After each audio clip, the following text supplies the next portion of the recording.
Okay.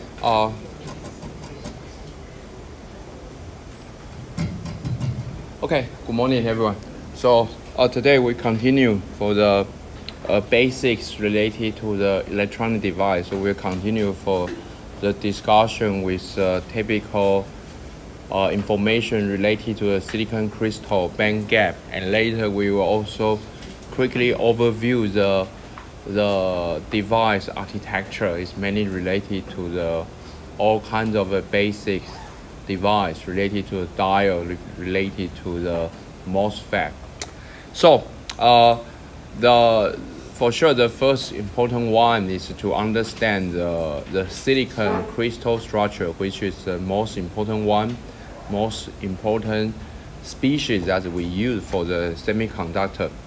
And the unit cell of the silicon crystal is cubic, and which means that each silicon atom has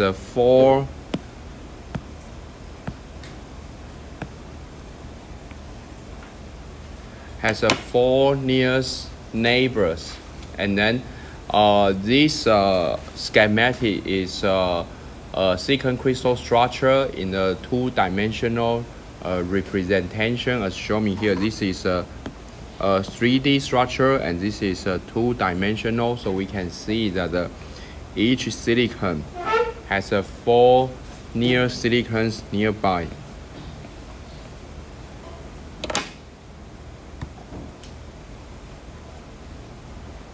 And when a covalent electron breaks loose, and then it becomes a conduction electrons.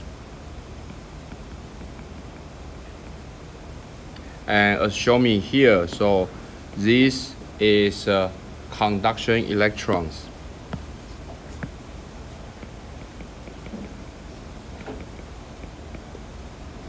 And at the meantime, the hole is also created. Hole is also created because once we have the one electrons moving away, and then there will have the empty place, and then that will create the holes. And the next question in our that we will face is that how do we understand the electron movement in the solid state in the silicon crystal?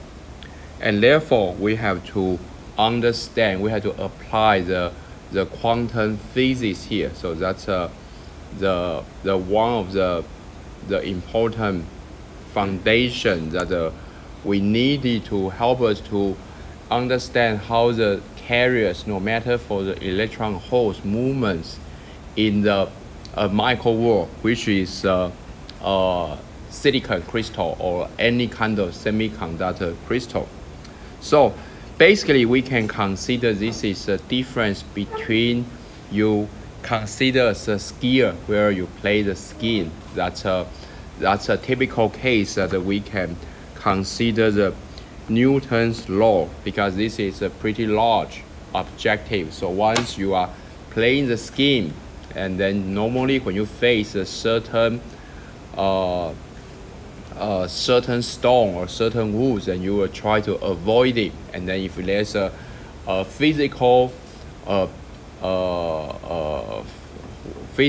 stuff, for example, you face a certain, like the barrier, physical, like trees, you will try to move it, you cannot cross it. So that's in the typical case that the Newton laws works very fine. So in the case with playing with a scheme, that we actually face a large object, which means that if you try to move through this object, and then actually we can consider as a Newton mechanics. So in the case of a Newton mechanics, that's something that the basic we have been learned from the university in the undergraduate. We already know that the Newton's law. And that means that when you try to move across a certain, where you will face a certain obstacles, then you will rebound, you will reflect, you cannot successfully cross it. But in the case with electrons, the electron actually will not jump or crash once we face a certain barrier. Actually, it might start to tunnel through this the barrier, through this barrier. So that's the main difference between when we consider that the people try to move, and then also consider the electron try to move it. So in the case with the micro world, the classical rules doesn't work very well. So we have the we need to start to apply the quantum physics here. So in the micro worlds, in the consider the atomic lattice, then we can consider electron as a runner in the mass, and that means that the electron is in the crystal that form a periodical array like a trace bulb. That's we call the periodical potential.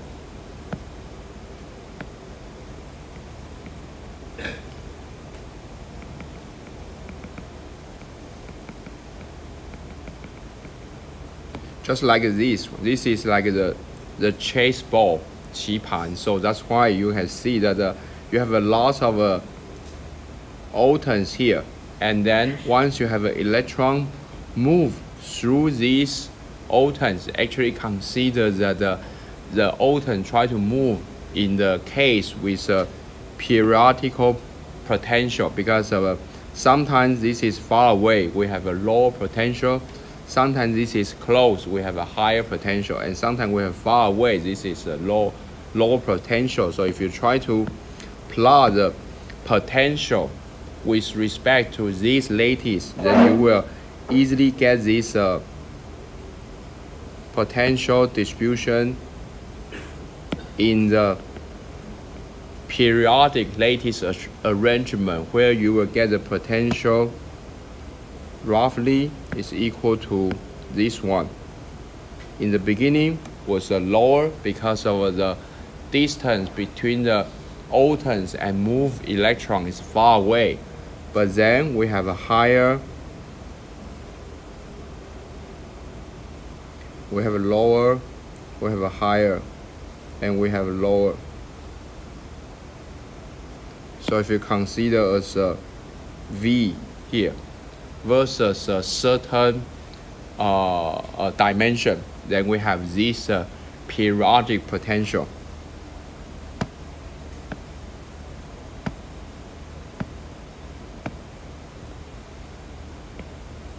So therefore, if you try to look at some semiconductor textbook in the first chapter, when they try to describe the quantum physics, they will usually use this periodic potential as an example to explain how the electron movement inside a crystal, because of the inside when the electron try to move inside the crystal, which is exactly the same like electrons will try to move sometime here, sometime here, sometime here.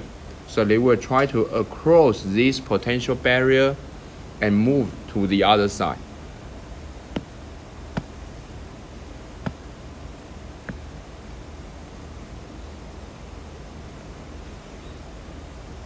So that's the question we try to address now, is that in the beginning we consider as electrons movement in the periodic lattice arrangement, but later we can simplify this question because as an electron movement in the periodical potential region, which is shown here.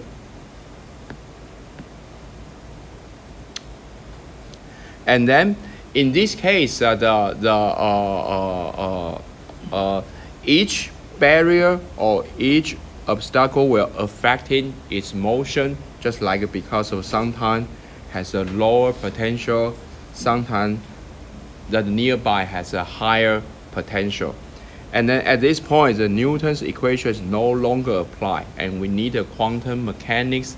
And in this case, we consider this electron movement as a wave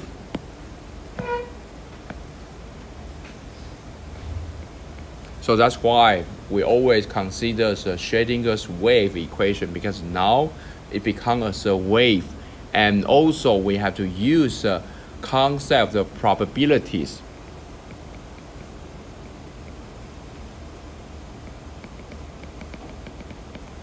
to describe its behavior. So now we cannot precisely determine where our electrons can be, but we can only estimate the possibility, the probability of our electrons can be. So that's why that in the end we need to have a quantum physics here. So just a small summary here. If we consider the big object like the case where you play the skin, then the path, we can predict the path, and then the Newton mechanics is enough, and also that typical this obstacle will cause a physical collision. But in the case with a small object, and when we call the small, is extremely small in this case, which is electron, and therefore it doesn't necessarily follow a straight path, and then we need to consider the quantum mechanics and can potentially pass through the obstacle, which is called the quantum tunneling.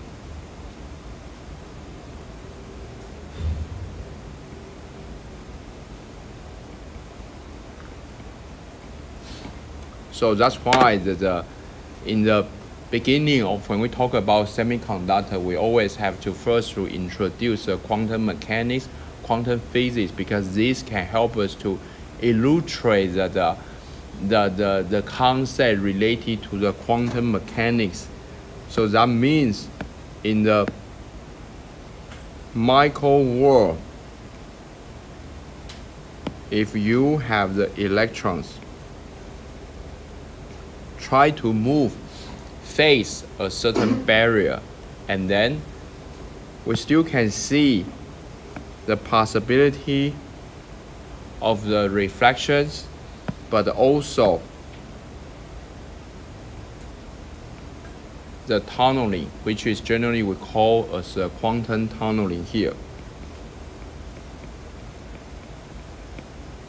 And that's why we need to have the quantum physics help us to understand this, because this is something that cannot be explained by the classical physics.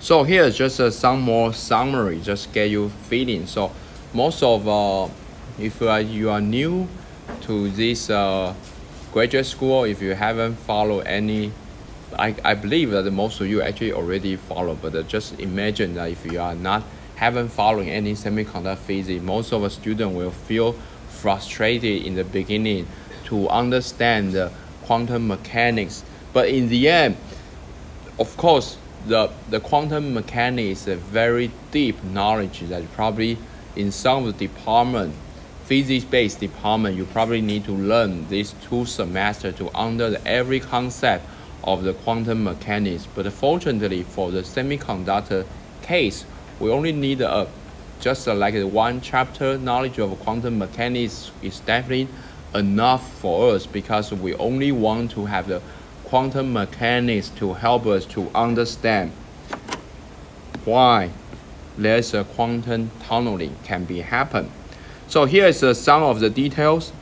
In the classical mechanics, we can accurately know position and velocity. For example, in most of the undergraduate physics, we always use a baseball. When you throw the ball, you can predict the velocity, you can predict the angle, you know when this ball, the position can be, and when the ball will falling down. So in anyhow, you can exactly know how this fast moving and where it will go in the case of the basketball. That's why we basically, what the physics behind, we use Newton physics.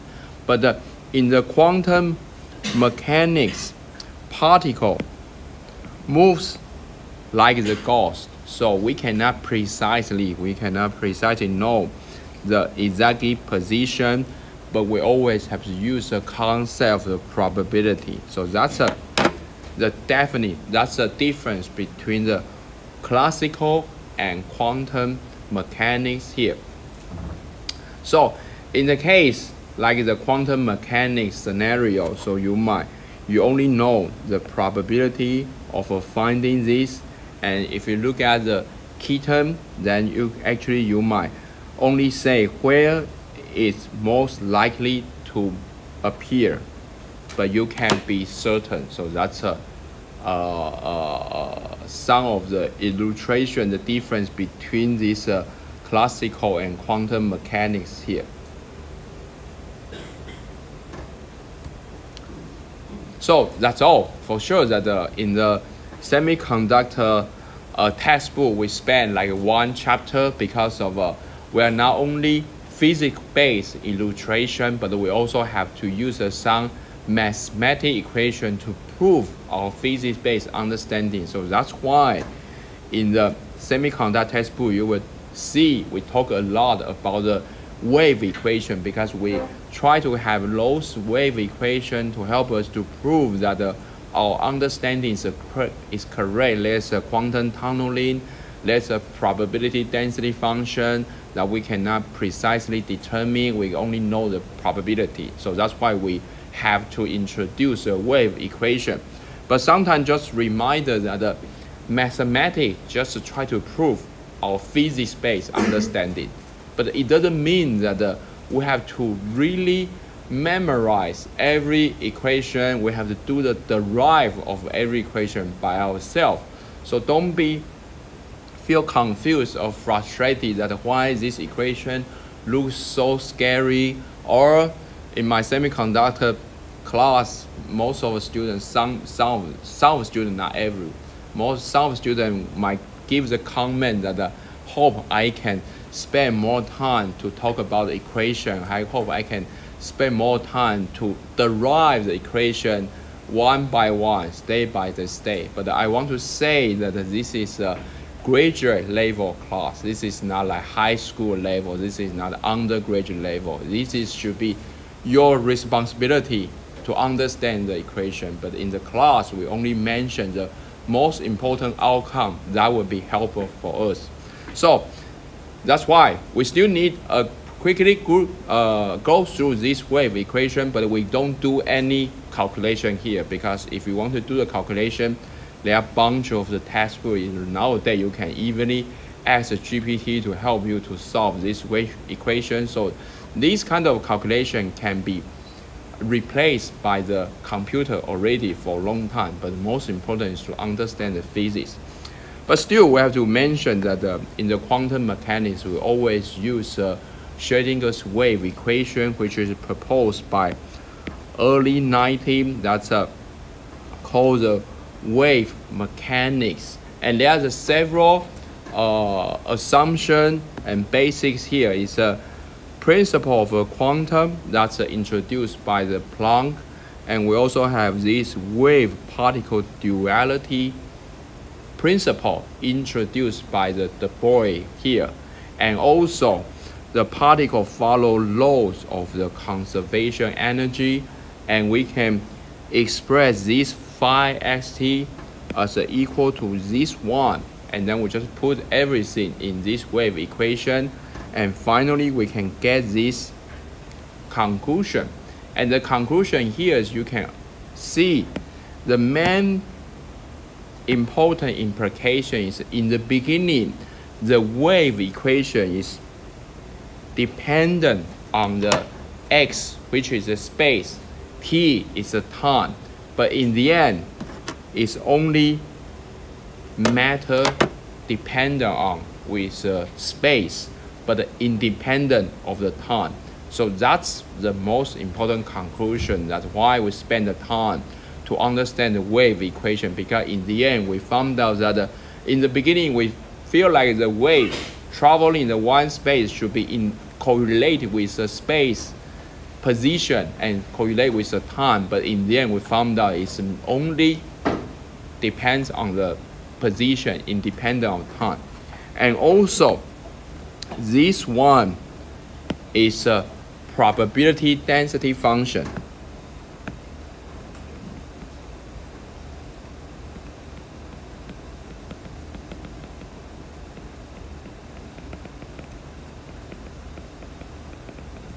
This probability density function is independent of the time. That's the main conclusion coming from this equation. You can see that if you really try to look at the semiconductor textbook, they spend like one chapter to do the lots of complicated calculation, but in the end, the equation where we want to derive is very simple, because in the end, the conclusion of this equation just as simple like shown here.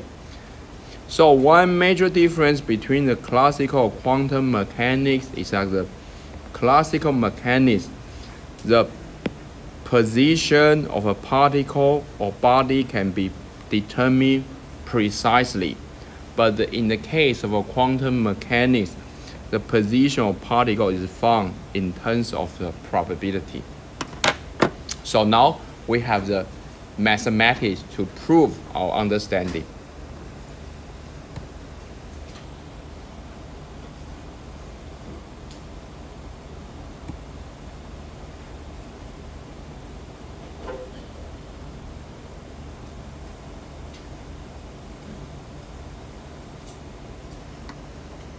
So with the understanding of this wave equation, how the quantum tunneling, and then state by state we will start to kind of like evolve the carrier traveling from the one space to the other space by consider the concept where we call as a band diagram, which we can draw the band diagram as shown me here, and this is the difference. The bottom here, this is a conduction band, and this is a valence band, and the difference between the conduction band and the valence band, which is a band gap here. So first one, we will define a place region called the valence band, which is here.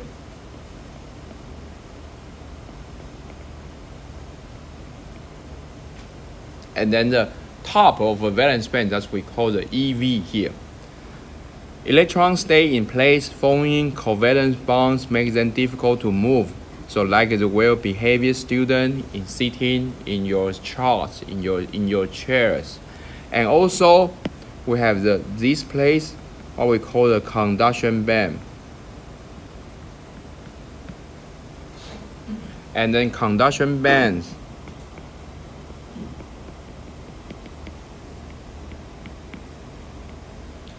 once electron gains some energy, no matter by the heating, by the light, or by certain additional driving force, and therefore the electrons can jump across this band gap and reach the conduction band. And therefore, these are the conducting electrons.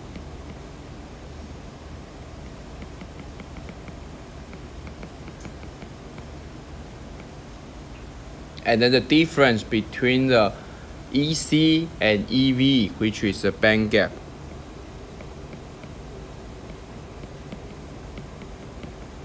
That's what we call the EG. And then this EG is determining how easily electron can jump, and then jump from the valence band, reach to the conduction band, and also contribute to the electricity.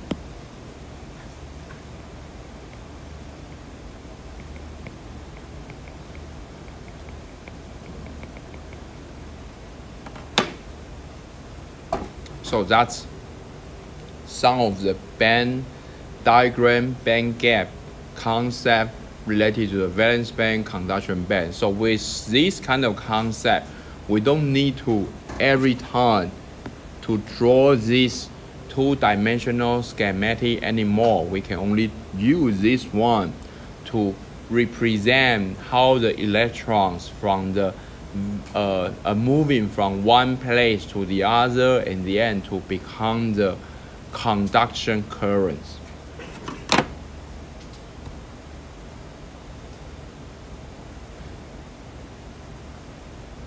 So by using this band gap here, we can also start to use this band theory and try to use this band theory to understand the different kind of material, especially the one where we have been knowing for a while, which is a conductor.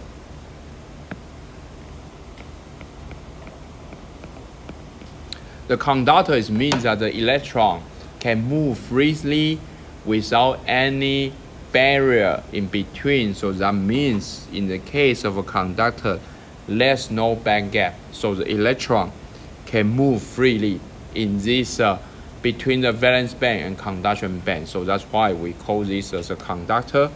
And on the other hand, the opposite case, which will be the insulator. And then the insulator, that means that this is a material with that we have a large band gap, and therefore the electrons are confined to the valence band and cannot move freely, leading to nearly no conductivity. So that means our Eg is very high. Our band gap is very high. So it's likely not be possible happen to have the electron jump from valence band to the conduction band. And therefore, the materials in between the conductor and insulator, which is a semiconductor,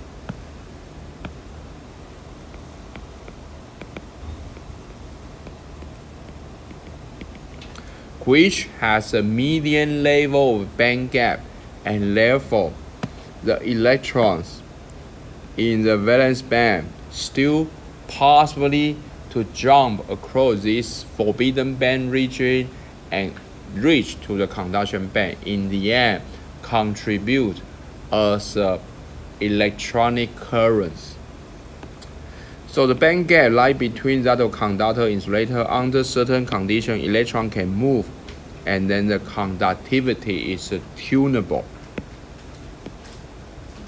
which is very important. That's why the semiconductor is a very powerful material because we are able to manage, we are able to control the conductivity by using the applied bias, by changing different concentration, by pick up the material that has a different band gap.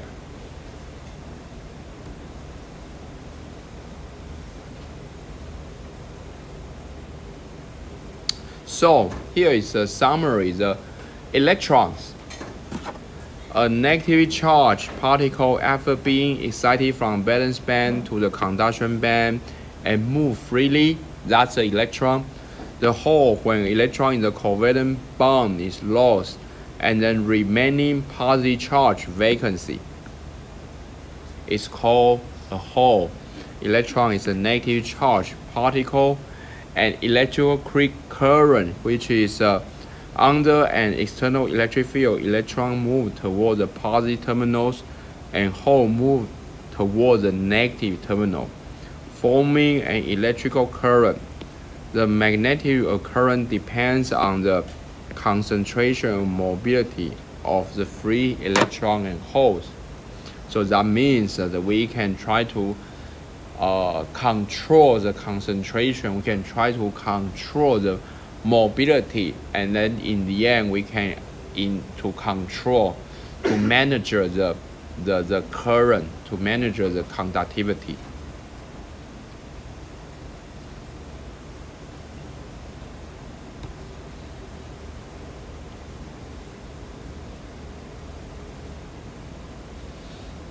So some more information related to the band gap, especially the band gap is a very critical material properties. That's a different material has a different band gap. So we can also try to understand that the electrons, most of the electrons are living in the lower flow room, which is a valence band. To move freely and generate current, they need to jump to the upper flow room, which is a conduction band. And the difference between these two flows, that we call the band gap.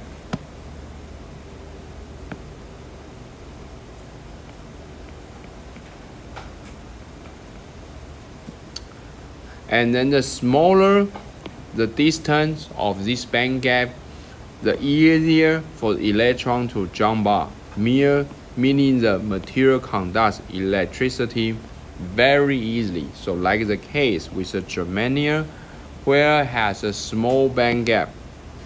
So that means the electron in the valence band is very easily to jump over the band gap and then reach to the conduction band.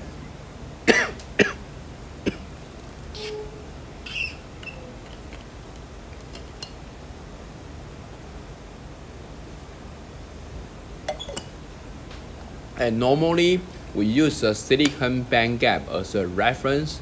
So the number that you must have to keep in mind with silicon has a band gap as a 1.1 electron volt. So that any material that has a smaller band gap than the silicon, we always call this as a narrow band gap material.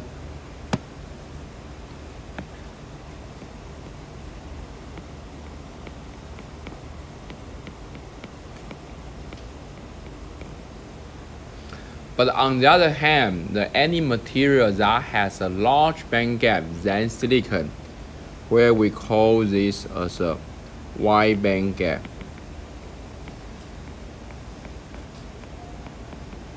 For example, silicon carbide has and gallium nitride has 3 times larger band gap than silicon. So that's why normally we call this as a wide band gap semiconductor material. But for the extremely case like the diamond, which has 6 electron volt, so that means the electrons here is very difficult to jump over 6 electron volt and become the free electron in the conduction band. But still possible because some people still use the diamond as a semiconductor material, but sometimes has a very lower conductivity.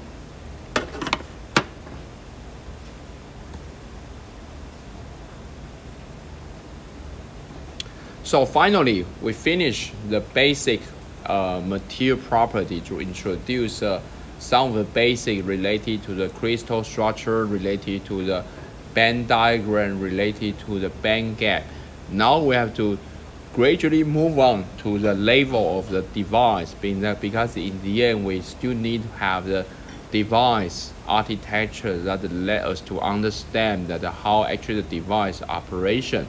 But before we move to the device, we have to understand that the critical part to forming the device is highly depends on the properties in the junction.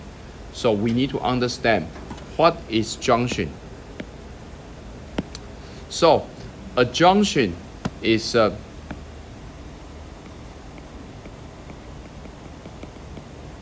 boundary between two different materials. In the semiconductor, we try to place a different material with each other, or even the same material with a different concentration. Anyhow, if we move the one material, one concentration connected to another material, another concentration, in between we always have the boundary where we call as a junction.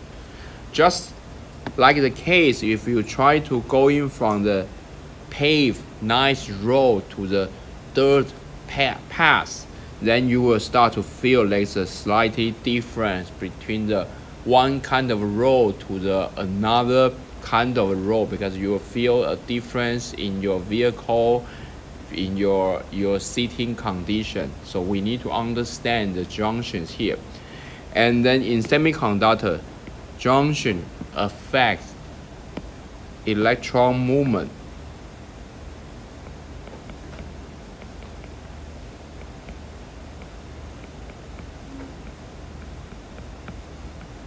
And current flow.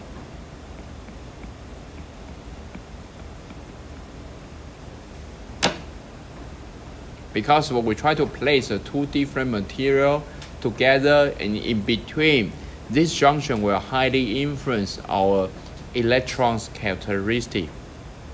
So these are very essential for device function and control. So why are junctions important? Semiconductor use a junction to direct the electron flow. So mainly we actually try to leverage the property of a junction in the end to try to have the very good current direction in the certain directions. So the different combination of the junction can also create a different device. For example, we might have the diodes, the current flow in the one directions. We have a transistor that can act like the electrical switch.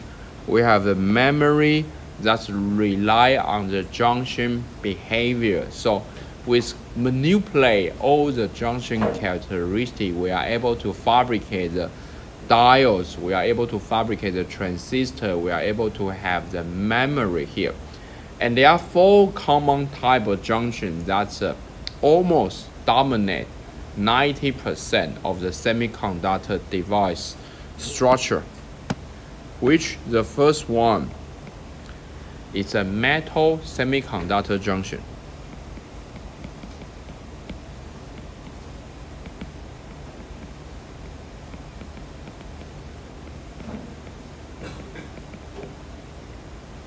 And the second one, we try to place a P-type and the N-type junction together. That's where we can form the PN junction.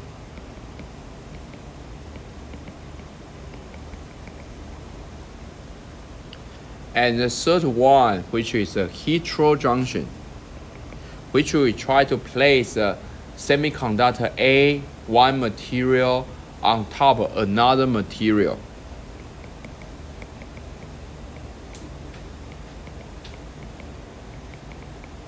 Heterojunction, that's we place two different semiconductors together.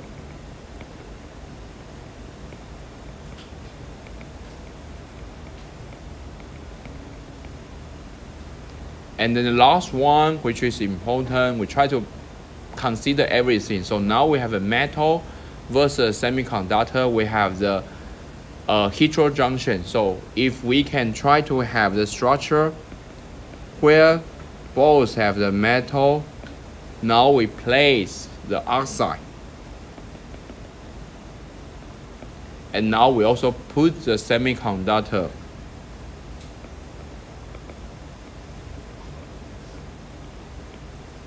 So this is also one kind of a junction that we call the MOS structure.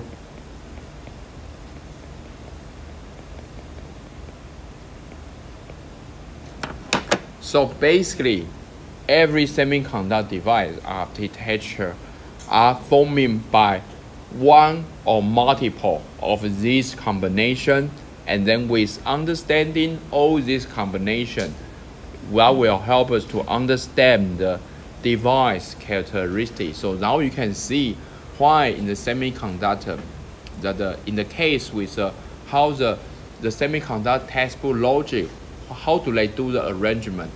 They first will talk about the quantum physics, because they want everyone to understand the quantum tunneling, and then they second talk about the typical silicon crystal, But after finish the crystal, they don't just move to the device.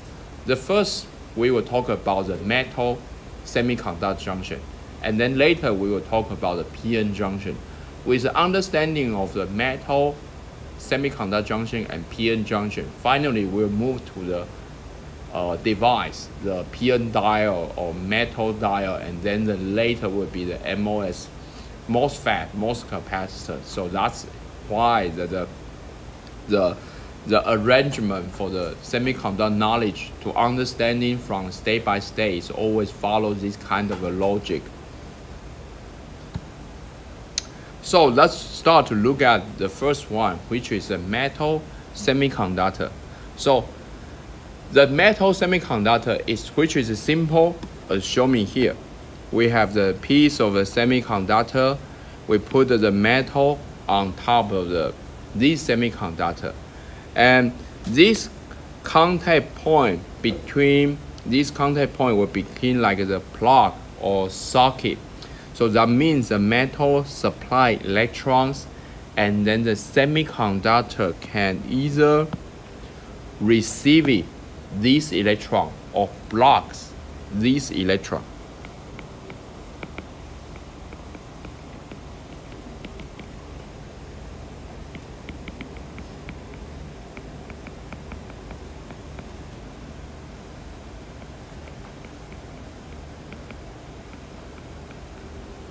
So the basic idea is that the metal, for sure, the metal can supply the huge of electron, but semiconductor can decide whether they want all these electrons or sometimes they just want to block all these electrons.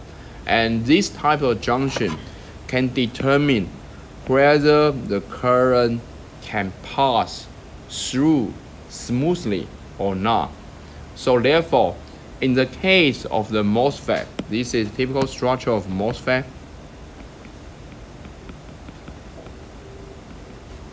We also see the metal semiconductor junction plays an important role.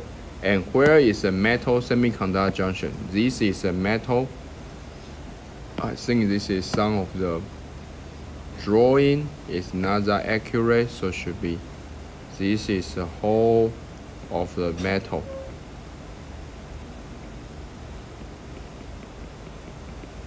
And then this is the region of the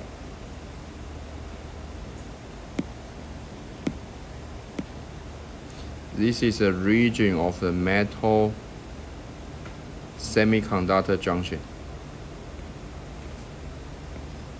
So that's one example in the MOSFET where you see the metal semiconductor junction is very critical. Also, in another very popular transistor, for example, the gallium nitride hand, we also see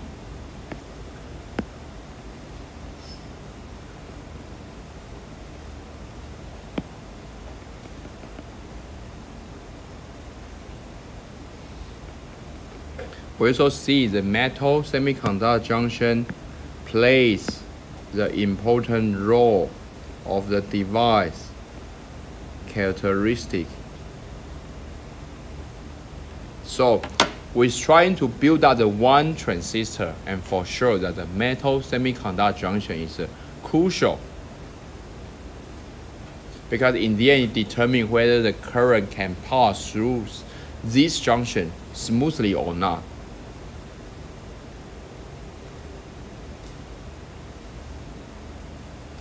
And on the other hand, another very important one is the PN junction, where we have the P-type and N-type connected with each other here. And this is very important for the case with diodes, because normally we use PN to form the formation of the PN diodes here.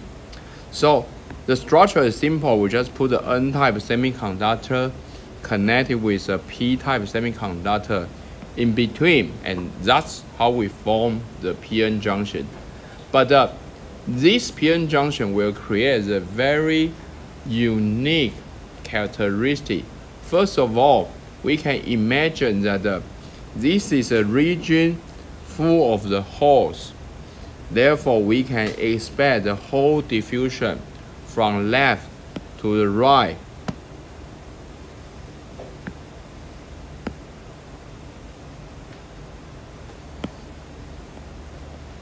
So that will have the hole diffusion. But also, this is a region full of electrons, so we can expect the electrons will move from left to the right. So at least you probably start to understand that there's a diffusion contribution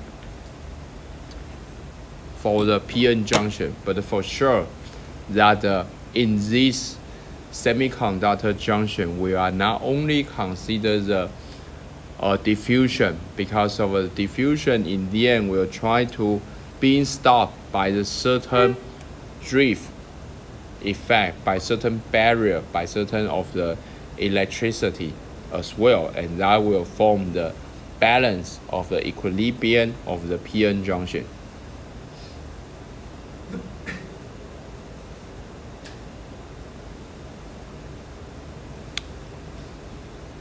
And also, very important one is that we start to get to more and more complicated, which we have the junction between the different semiconductor material that we call the heterojunction.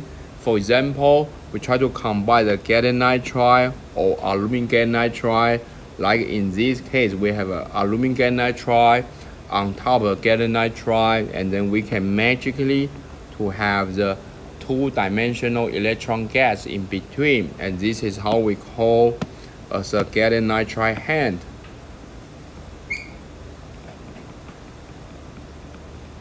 And then the gallium nitride hand was mainly not many invented, but it was highly contributed by the Professor Umesh Mishra from the UCSB, where his group is a main focus on the gallium nitride transistor from the 20 years ago so far. If you are in the field of gallium nitride hand, you definitely won't be overlooked his publication coming from his group, because of he did all kinds of study from the material science, from the electrical result, from the power, for art, for logic, everything related to gallium nitride. So basically, the Professor Umesh Mishra is very great, like the innovator and researcher in the gallium nitride field.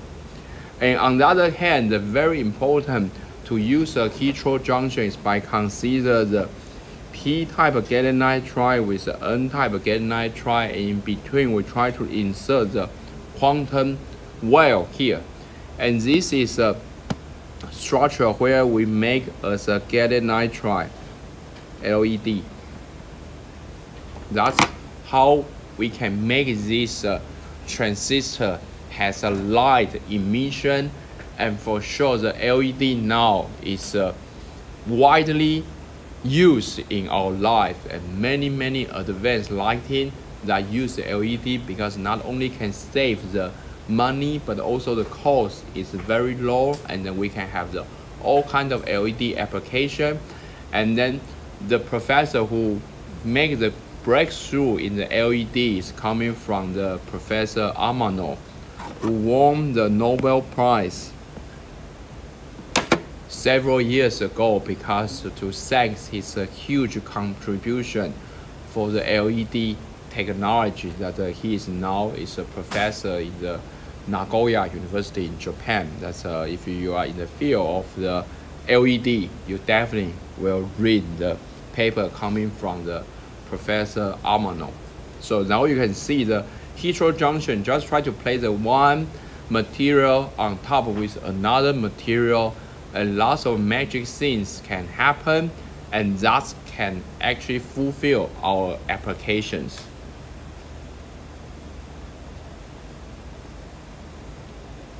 So the last one is MOA structure that we have been mentioned since the first class of this one. We already use MOSFET as example that inside the MOSFET, the most important is this one, where we have the metal oxide and semiconductor.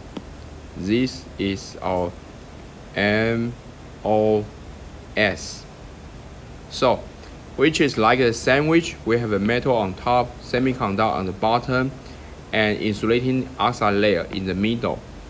This structure forms the foundation of a commonly used transistor, which can be used to switch current on and off.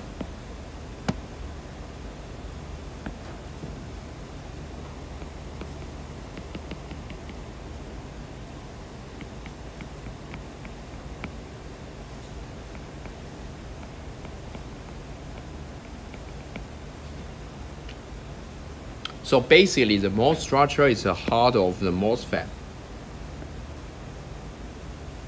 So that's why before, normally when we in the semiconductor class, before we talk about MOSFET, we always spend quite a huge time to discuss about the MOS capacitance, because the MOS capacitance is critical to determine the MOSFET switch on and off characteristic.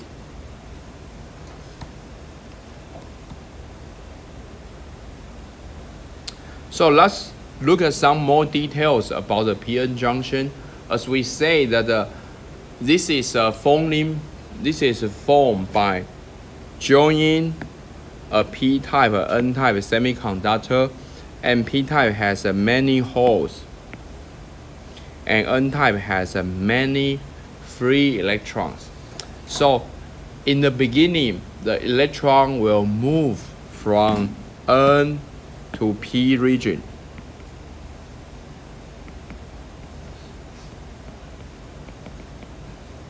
And then the holes will move from the P to N region. This is what we call the diffusions, because we always have the high concentration. You know, imagine it's not only limited to the semiconductor, it's actually the general rule for all kinds of things, that the high concentration region will try to diffuse to the low concentration region, in the end try to find the balance. But the interesting for PN junction is not only the diffusion happen. Due to this diffusion, we will start to find out that actually the electrons move from N and P. So you have the electron, this is N region. So you have an electron move from N and P. And this actually will leave some of the electron will be moving away and leaving behind positive ions, which is here.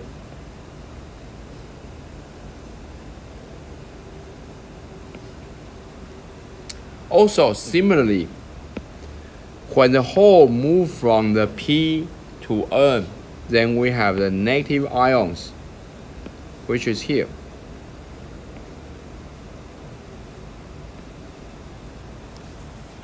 So this creates a region which almost no free carrier, and this is a region that we call the depletion region.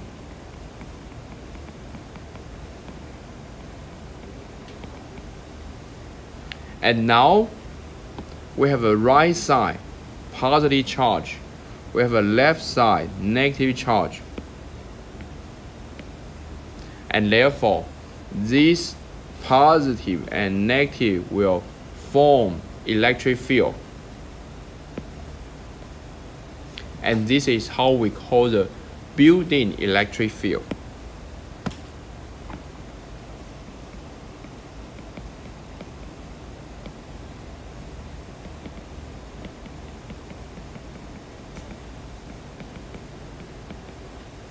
Or sometimes we just call, due to this electric field, because we have this built-in potential.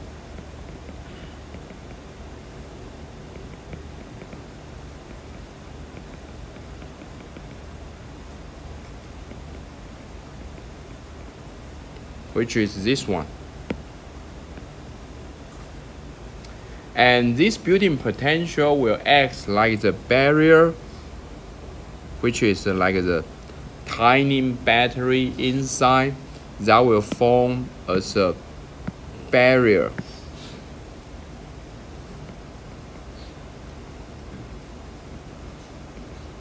And this barrier will try to prevent from the further diffusion, which means once we have this barrier here, the electron here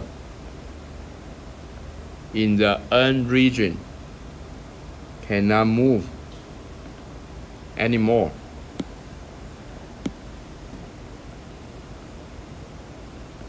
Because of this electron will face some term barrier, so it's difficult to, this electron can further move from the right to the left. Similarly, the holes here, which will be difficult to move from left to the right as well.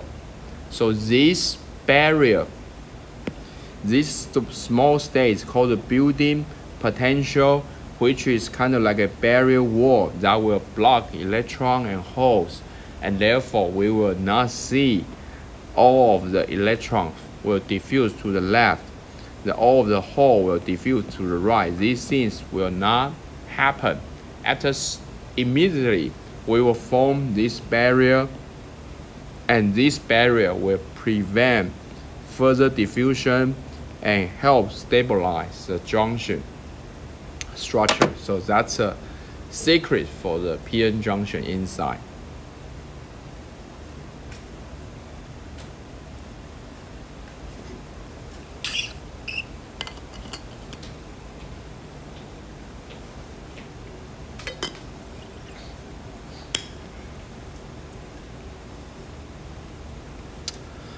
And furthermore, we will consider, because this is an electronic device, and for sure we will try to give some additional bias and see whether we can get some more current or we can decrease the current.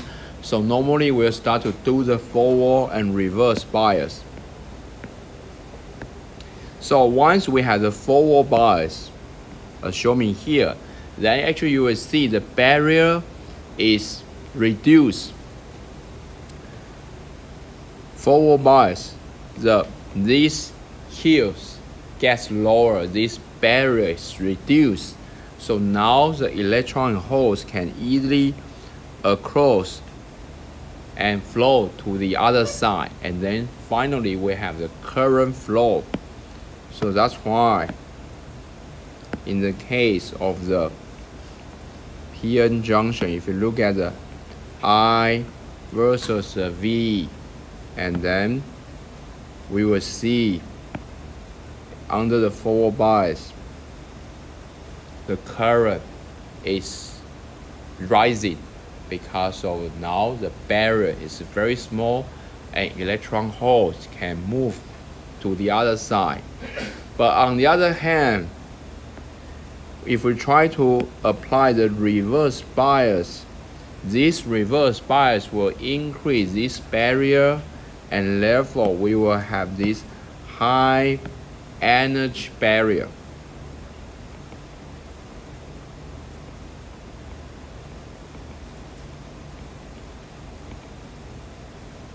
And this high energy barrier will cause very few electron holes can cross the junction, almost no current flow.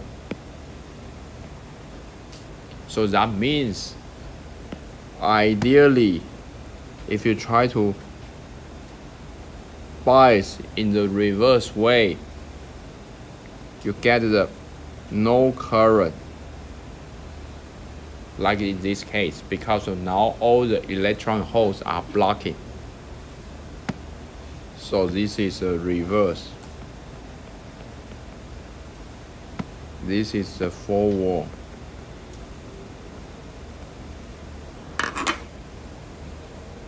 To understand how the IV characteristics in the device, normally the physics-based understanding is quite enough.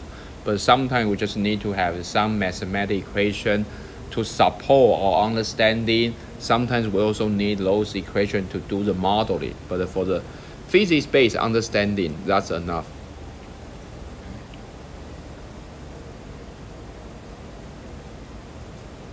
So the summary for the PN junction is that the forward bias, we have the current flow, and then we have seen the current is increasing, as shown here. In the reverse bias, no current flow, and one of the reasons is that because of a very wide depletion region. But in here, we don't talk about the narrow and wide depletion region. This is something that if you feel interested in, you should look at the semiconductor textbook. They will have more and more discussion here. So the forward, we have a current. Reverse, there's no current. And next one is a MOSFET. So MOSFET, as we already mentioned lots of time, that which is real name is a metal oxide semiconductor field effect transistor. And the name is just way too long, so that's why we just call as a MOSFET here. And this is MOSFET is very important because it can help us to control the turn on and turn off by using the voltage. So that in the end will be act like an electronic switch.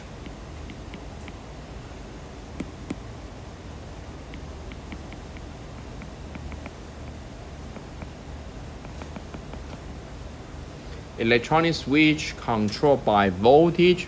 So just similar the concept like our faucet. You open, you have a current flow out. You close, you have a current, you don't have the water flow out. So that's exactly the same case. So this MOSFET for sure is widely used in all kind of application. That's a very key blocking for the modern transistor. So when we talk about the semiconductor, for sure that in the end, everyone has to understand the MOSFET because that's a basic foundation of every transistor.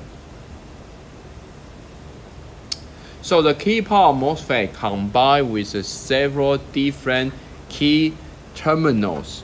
The first one is a gate, which is like the switch that we can here to apply the voltage, and then the current might turn on.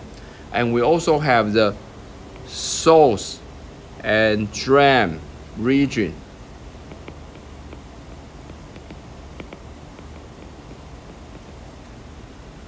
So when the beginning of this transistor that invented in the early time, when people try to provide the name for each terminal, I think they use a very simple concept to try to name the reason why we call the S, why the source, because the source is a source of electrons.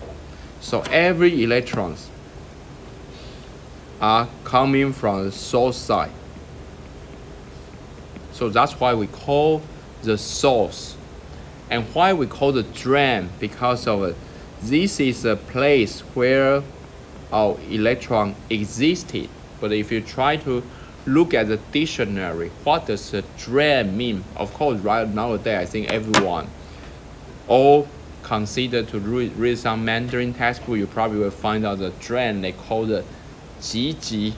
But to be honest, it's not very good translation. I don't know why they call this 集集, because it's it doesn't just have a very intuitive meaning. It's still very confusing. But drain in English sometimes means like a drain out. Drain means that you try to have a certain something flow away. That's how they call. Actually, that's the original meaning of the drain. So that's why they call this drain, because this is a place where the electron exited device. That's why we call it drain. So ideally, we apply the drain bias here. We apply the gate bias here. But once the gate is larger enough, we will form the electrons in the channel, And because we have a drain bias as a positive, so we can imagine the electron will, from the source side, who supply electrons, flow to the channel, reach the drain, and finally drain out from the drain side, exited from the drain side. So that's the very conventional that how this transistor working principle in the early time when people think about to name this terminal. And then in this case, I use the electron current as a point of view. So that's why we see the electron will be drained away from the drain side. And also we have the SiO2, which is silicon dioxide, which is an insulator. Try to separate the gate from semiconductors. So normally, in the very typical case, we use a P-type substrate, and we also have an N+ region that's try to reduce the resistance. And we also have this body or box that we normally set as a baseline voltage. So that's a typical some of the key terms in the MOSFET.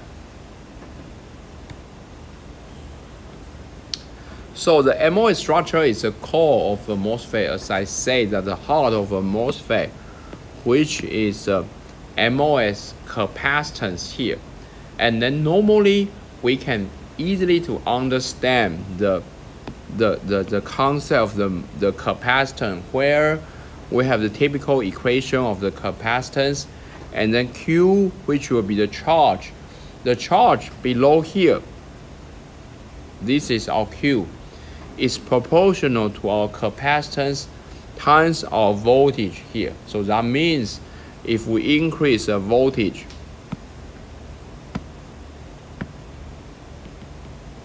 the charge is increased. That's why we consider this is an electronic switch, because as long as we increase the voltage, the charge is here. Q is increased. So the ideas behind is very simple. Of course, if you look at semiconductor textbook, we discuss a lot of non-ideal effect. We discuss a different operation region. But if you go back to the fundamental understanding of the simple capacitance, the capacitance just as an illustration of you apply voltage on the one side, you generate the charge on the other side. That's a typical understanding for the capacitance. So the heart of MOSFET is, as I say, is the center of the MOS capacitance. So we have the higher gate voltage, we have a more charge, as shown in this equation, and therefore that's why this MOS structure acts as an electronics gate.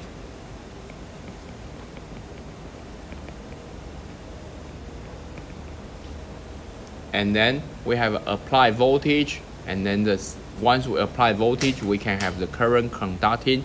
If we have no voltage, then we have no current. So this is a fundamental on-off switch inside every chip.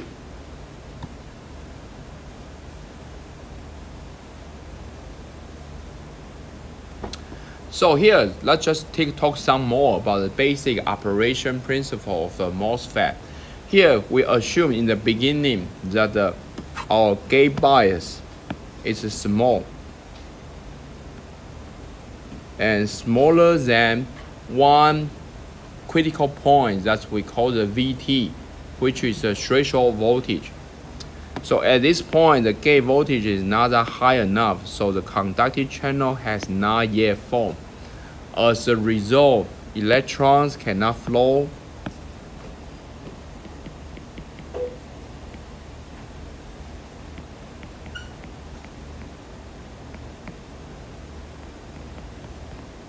from the source to drain, and then drain current is nearly zero. In this case, in the middle P-type region, there's only a space charge region. This is space charge region that we also call as a depletion region.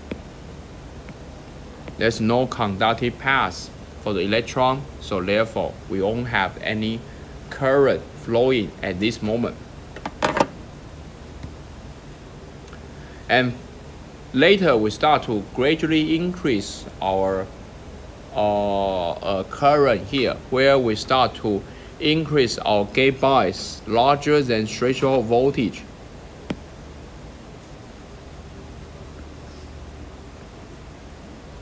When the gate voltage increases, it causes an inversion layer.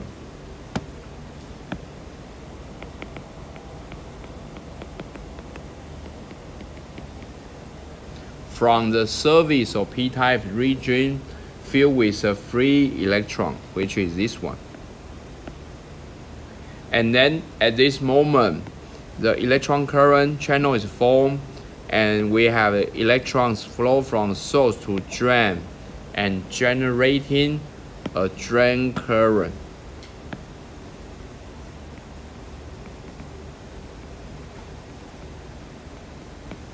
ID here. So finally we have the current. So this is one of the most powerful things for the MOSFET. It can control the conduction using the voltage alone.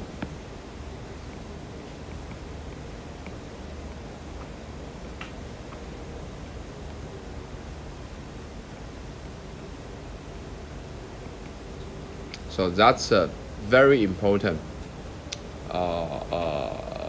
operation properties for the MOSFET or transistor. We can just apply the voltage, then we can control the current.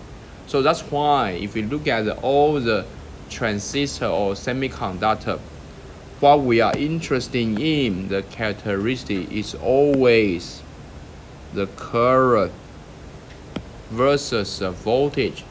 And in here, we are interested in the drain current versus the gate voltage, because we are interested in when this current can be turned on. So then, the typical characteristic for the IDVG in the MOSFET, or generally every transistor, is always, first of all, we don't have the current, and beyond the threshold voltage, finally, we start have a current. So that's a typical IDVG characteristic for the every transistor, not only for the MOSFET. This kind of understanding that can be applied to all kinds of the transistor.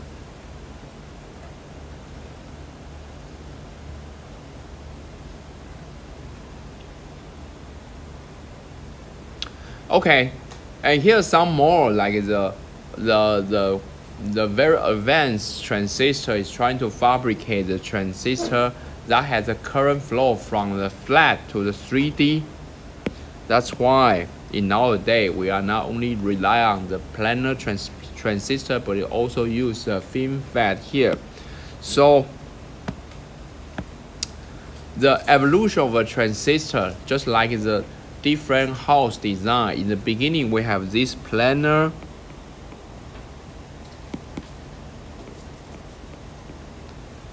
transistor. So it's just like the one-story house, and gate can only control only the front, and then, but that's cause a problem when scale down the control weak, the electron leak, and that's cause a very high leakage current. That's not good for the stability or reliability of a transistor. To avoid this issue, that's why people come up with SOI transistor.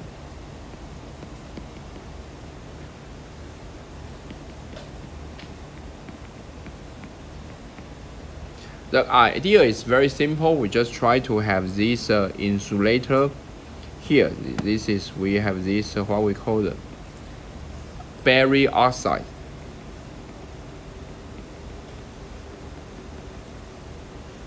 And then try to have the oxide below the channel and try to reduce the leakage current here.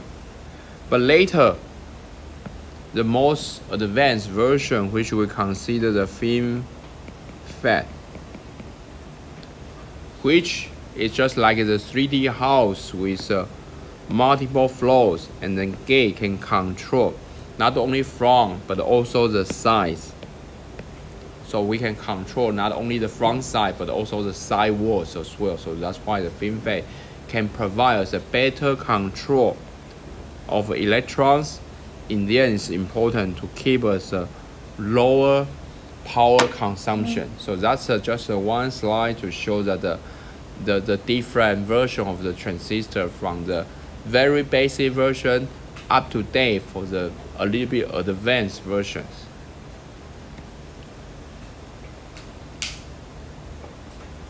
But also in the transistor, we are not only interested in the IDVG, but on the other hand, there's a very important characteristic, which is IDVD, that we have to understand as well.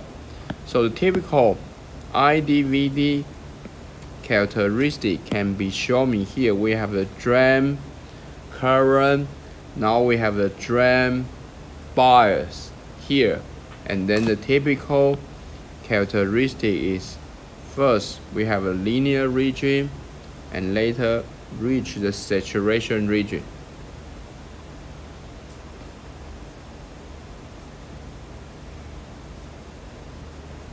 So then we can try to define this one as a one boundary. In the left hand side we have the linear region,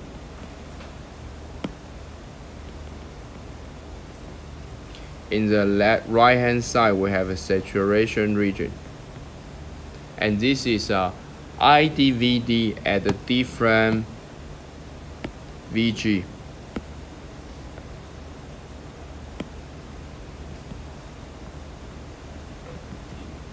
So, as I said, that this is a very quick general overview. So if you are confusing why the IDVD characteristic will be shown like in this way, I suggest to go back to check the semiconductor textbook. They have the detail, like whole chapter to describe here. But in here we only show the most important one, that we have the one called the linear region, that in the case when VD is small and then the ID increase proportionally with the VDS, but later has a saturation region, which is happen when VDS become larger enough. Actually the current is no longer increase, that's reach the saturation of the certain current. That's why we call this as a saturation region. So that's another very important, because for the MOSFET, for the transistor, which is a 3-terminal device, so we not only look at the IDVG, but also can look at the IDVD characteristic as well.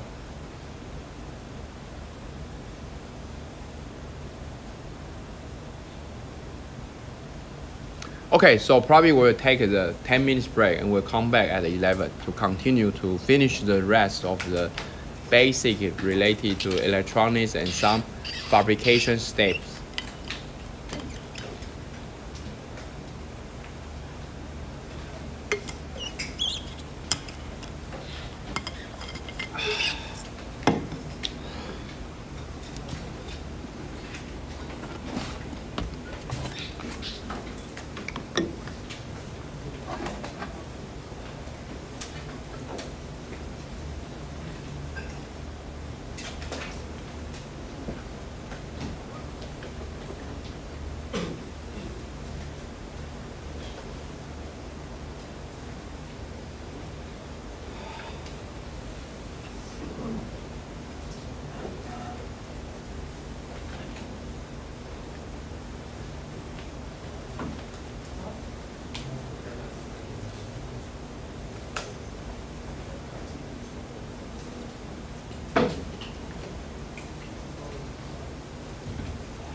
说为什么会出现这个量，可能是说我在 SSG 啊、linear 区去看不同的物理机制在我的元件上。然后，但是后来想一想，就是说，假设我真的只是想要去看单纯因为 Fabricated 造成的一些 EA 啊、NYCU 那我是不是我用电导法、转导法去 max 的地方去 BTH， 可能会比较符合我的需求。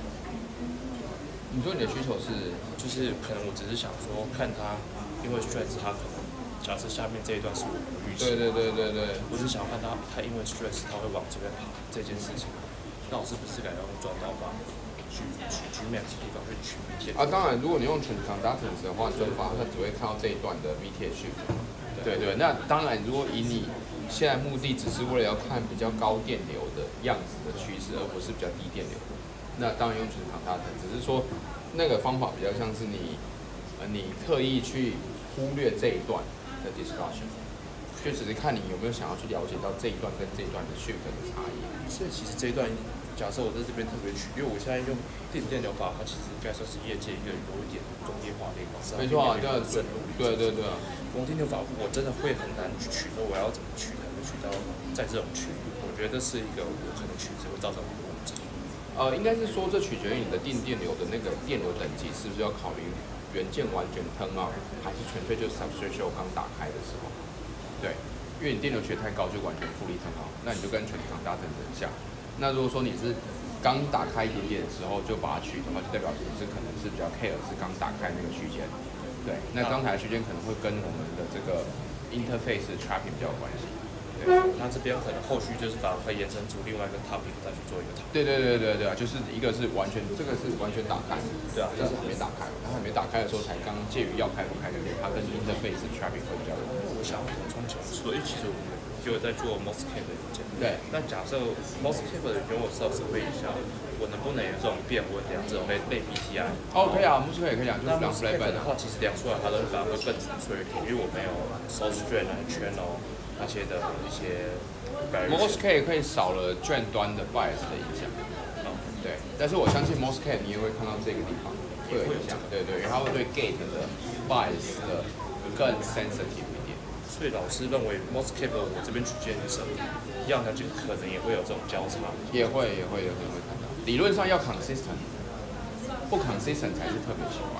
我还以为 MOSFET 会有点就是更纯粹，就是它 bias 往左，它就全部往左。没有 ，MOSFET 会理论上 MOSFET 的特性一定要跟你电晶体是完全 consistent。如果不 consistent 才是特别有趣，对你还要花额外 effort 解释为什么不 consistent。对啊，对。OK， 好。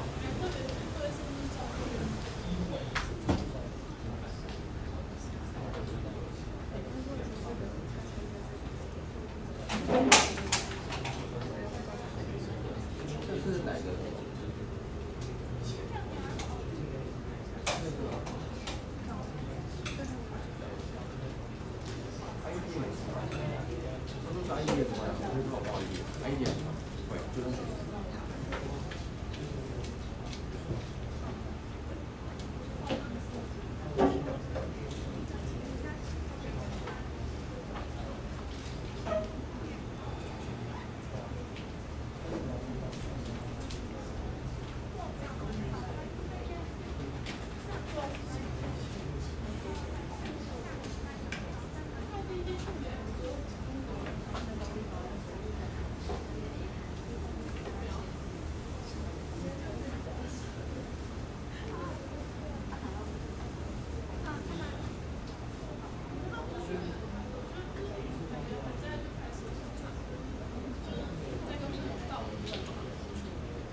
Okay, so we will start again. And before we continue, I would like to call your name to check the attendances. So once you hear your name, please raise your hand.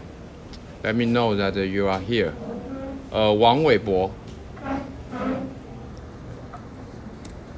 陈宇杰、张佑云、陈崇光、高和林、张朝杰、尤博彦、林定谦、叶俊廷、江信生、江正勤、董佳琪、古宇轩、洪世全、刘宏奇、孙正伟、陈印祥、黄胜廷、刘真坤、高守廷、吴伟庆、陈柏瑞、林哲熙、李浩哲、温科月、薛奇、张成佳、黄诗云、波丽娜、陈俊贤、黄怡珍、范廷维、曾一柔、施承谦、吴雅静、邱元杰、陈怡贞、蒋新伦、简伟成、洪明阳、曹成章、周明远、翁成祥、林贤昌、罗明成、萧许恩、吴玉慧、马赫斯、曾浩、邓有福、廖建宇、王贞杰、陶氏美惠、蒲建浩、林于仁、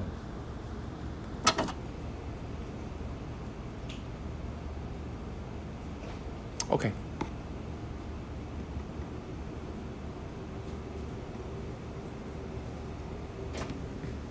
Okay, so let's just continue. So because this class still related to the reliability, so let's just look at some of the typical shift that we will see in the CV curve that sometimes also indicates a certain kind of the charge that we will very often see. So this is a typical CV characteristic, and then we can see that during the certain biasing condition, so this is a CV characteristic under the certain bias condition, and then we will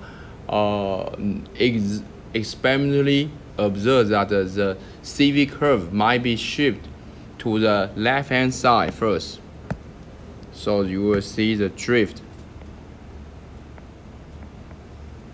in the beginning, and later you will start to see the recovery. So that's a very normal. Sometimes we see the drift for a certain amount, and then sometimes we see the recovery for the partially recovery. But in general, we can identify that if we have the negative shift,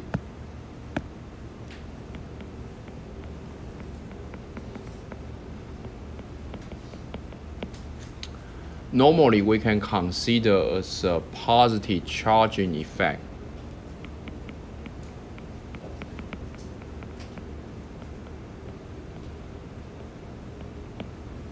So because we have the positive charges happen during our stress, during our bias, and then we can see the negative shift. On the other hand, if we see the positive shift, this is a case of the positive shift that we will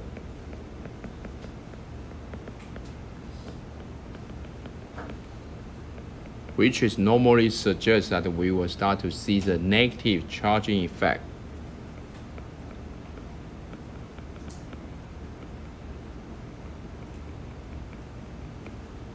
And then the negative charge most likely is happened due to the electron trapping.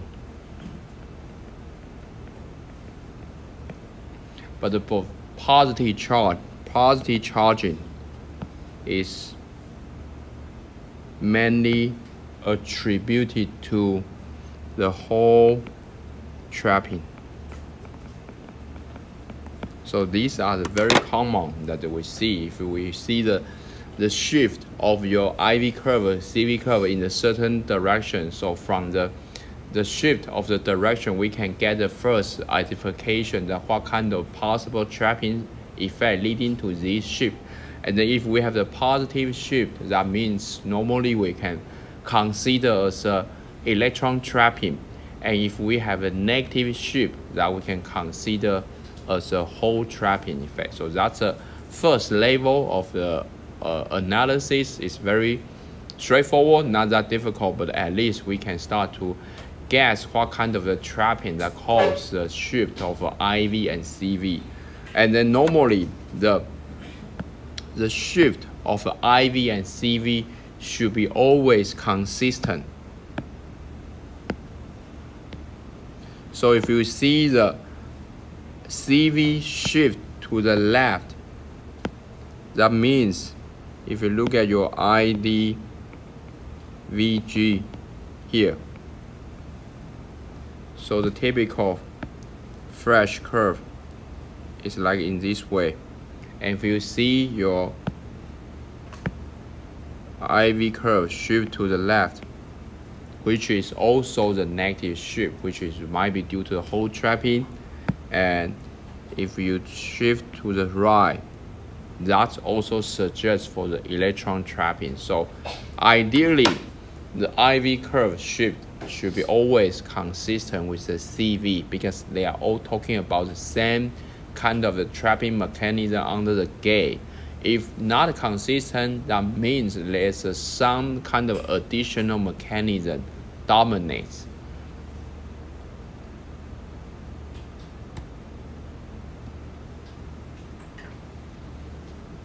And this shift of the IV can also be understood like the impact of the stress on the IDVD and IDVG characteristic, especially this is a case under the stress here. So in this case,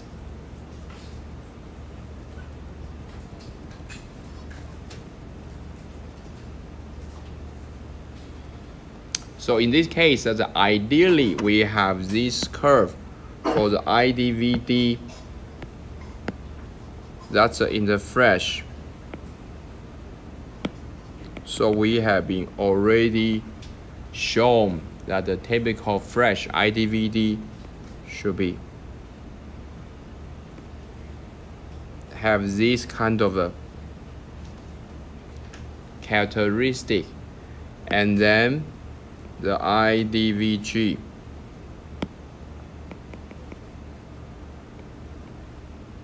should have this kind of a characteristic. So that's a typical in the case of the fresh device.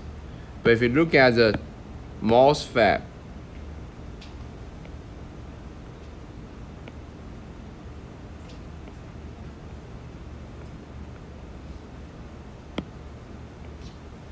where we have the source and drain and gate,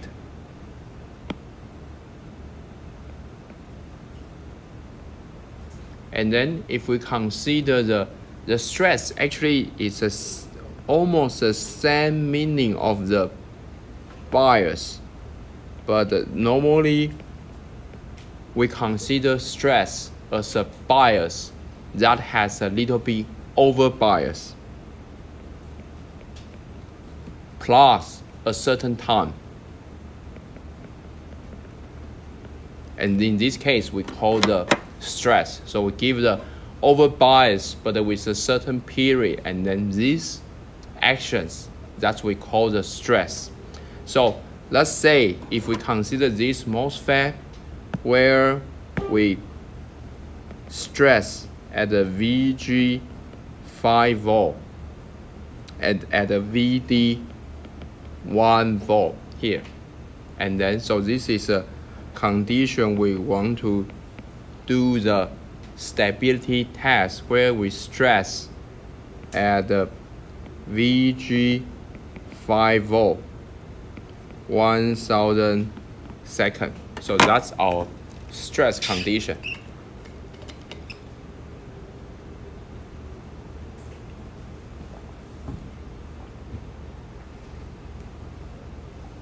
And if our interface, our dielectric is not that perfect, so we can expect that we will have the defects in this region. That's very often happen, that we always suffering the interface defect no matter what kind of a transistor. So we always have the defects here.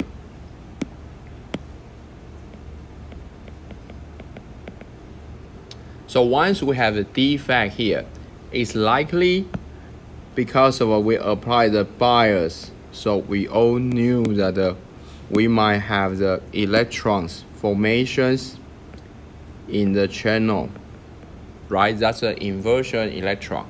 And this inversion electron will be attracted toward this defect because it's a negative electron in the channel. So you apply the party gate bias on top, and for sure that your negative electron will try to be attracted toward the top, right? At the moment you have lots of defect in this interface, and therefore we can consider that the defect actually might capture this electron. Once defect capturing this electron, this is how we call as a trapping effect.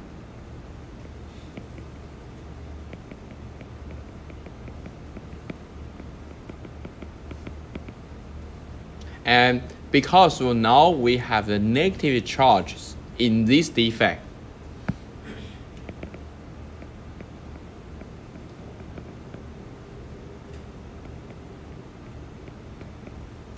and then we can start to use the previous slides how we tell us that if we have a negative charge, we should see the positive threshold voltage shift.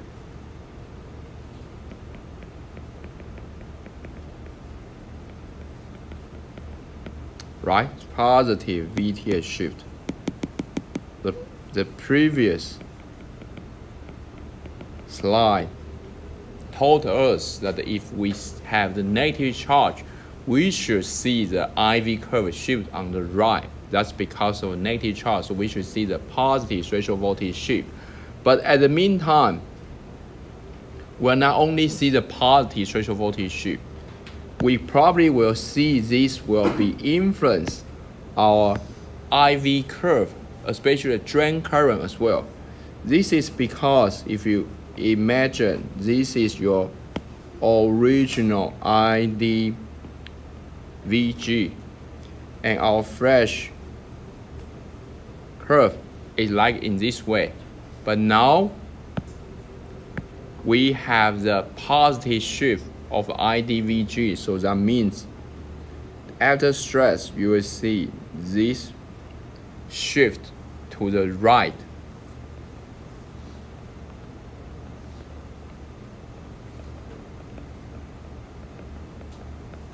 So once you have a shift to right, but at the meantime, you will also observe with this bias at this moment, at this bias VG, the current is decreased as well. So that means the negative charge not only create the problem of the positive threshold voltage shift, but also the drain current decrease. Right? So this should be always come together, because once we have a positive shift, we always cause the current decreasing. So that's always the issues here. And this also suggests that if you look back for your IDVD characteristic, we all knew in the beginning our flash curve should be look like in this way. This is our flash. But right now, during the positive stress, we see the threshold voltage increase, we see the current decrease. So this suggests that the IDVD curve will also see the drain current reduce.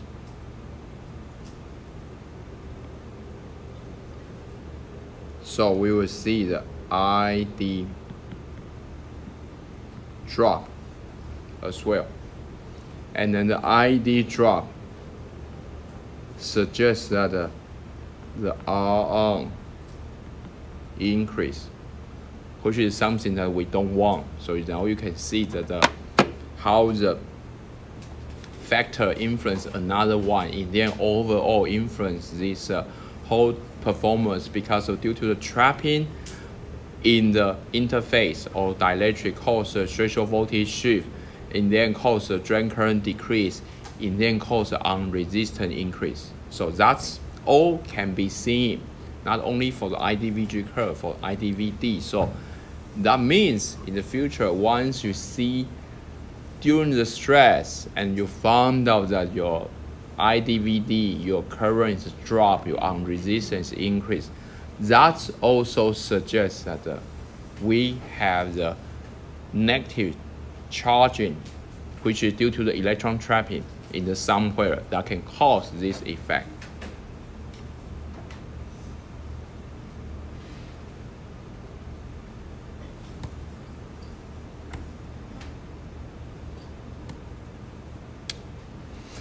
Okay, so when we talk about the MOSFET, in the end, always have to show that the very important architecture where we combine the PMOS and NMOS together, that we can make as a CMOS.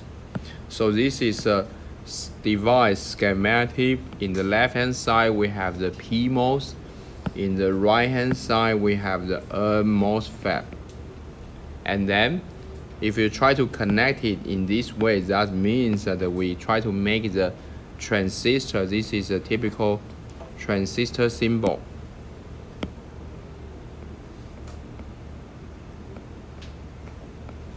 This is a typical transistor symbol that we connect the both gate together, and we connect the output together, and thus we have the V in, V out here. And this is a case where we call the top is a PMOS, the bottom is a NMOS, and this is a case we call as a CMOS. And then the main the application for this CMOS is that the CMOS can use for as a signal inverter, which means that if we provide the input signal as a 0, 1, 0, 1 as a digital signal here,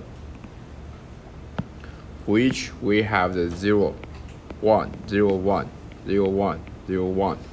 And then the output will be invert, which will be the 1, 0, 1, 0.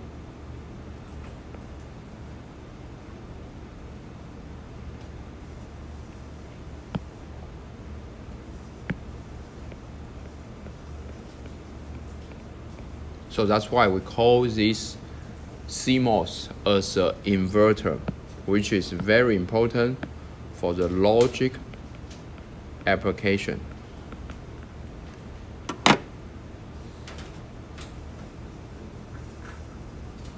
This is a complementary MOS, CMOS here. And then the main issue for the silicon-based CMOS, which is normally the, if you look at the IDVG characteristic, and this is a typical NMOS.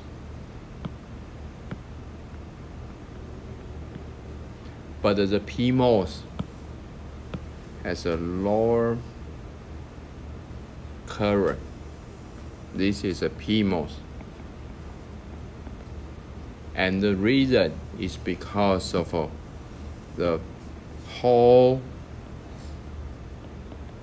mobility is always smaller than electron mobility in the case with the silicon.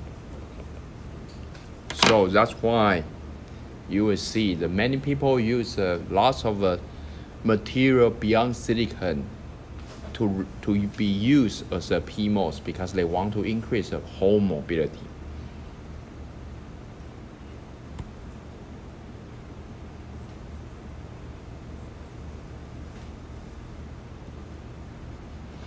Okay, so finally we move to the last one. I think every one of you who should already participate in the class related to semiconductor process or has been already finished the class related to semiconductor process. So in here we won't just go through detail. We just quickly go through what will be the key for the how semiconductor can be made and step by step by the manufacturing. And normally we're starting from the step 1, which is wafer fabrication. So we will start with ultra pure silicon, and then we'll grow the silicon crystal ingot here, and then we will start to sliding the wafer into small pieces, rounding as wafers, and then most important is must be dust free and perfectly clean. So if you have been involved in the certain clean room fabrication, you must be aware that the clean is very critical for semiconductor manufacturing. And second one is we will start to form the oxidation. That's mainly to grow the insulator. In here we use the silicon dioxide that grow on the wafer surface, that's try to protect the silicon, and also this is important to form the essential of the SMOS structure. And later we will do the photolithography. So that's a very important part. The photolithography is just like the taking a photograph, and light is used to print the circuit pattern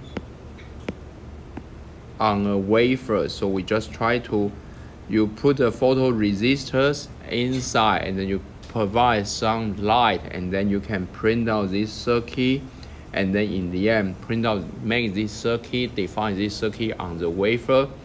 So the idea is just use a light to project circuit patterns on the wafer. Just very simple, just like the taking a photo, but just in this case we are talking about the very high precision photo with a very small dimension.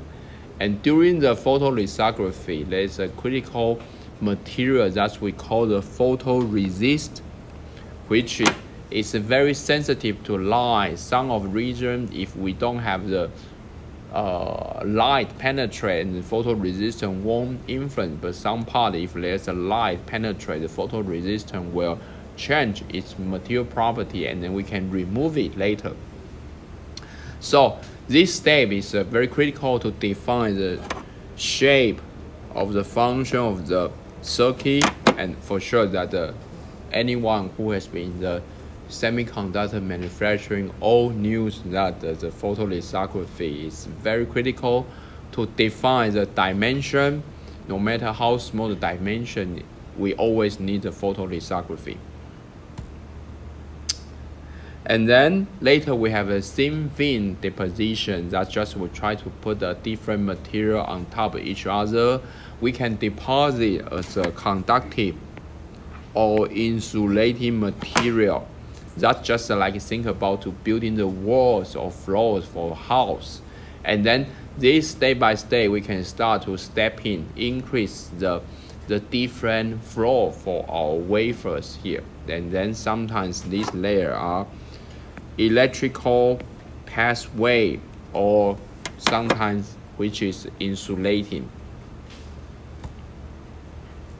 Then we do the etching. That's try to sculpting the circuit. We will try to use chemical solution. That's we do the wet etching, or we do the plasma. That's we do the dry etching. That's we want to remove unwanted material to define the place. So in the end, just like the sculpt the layers and help us to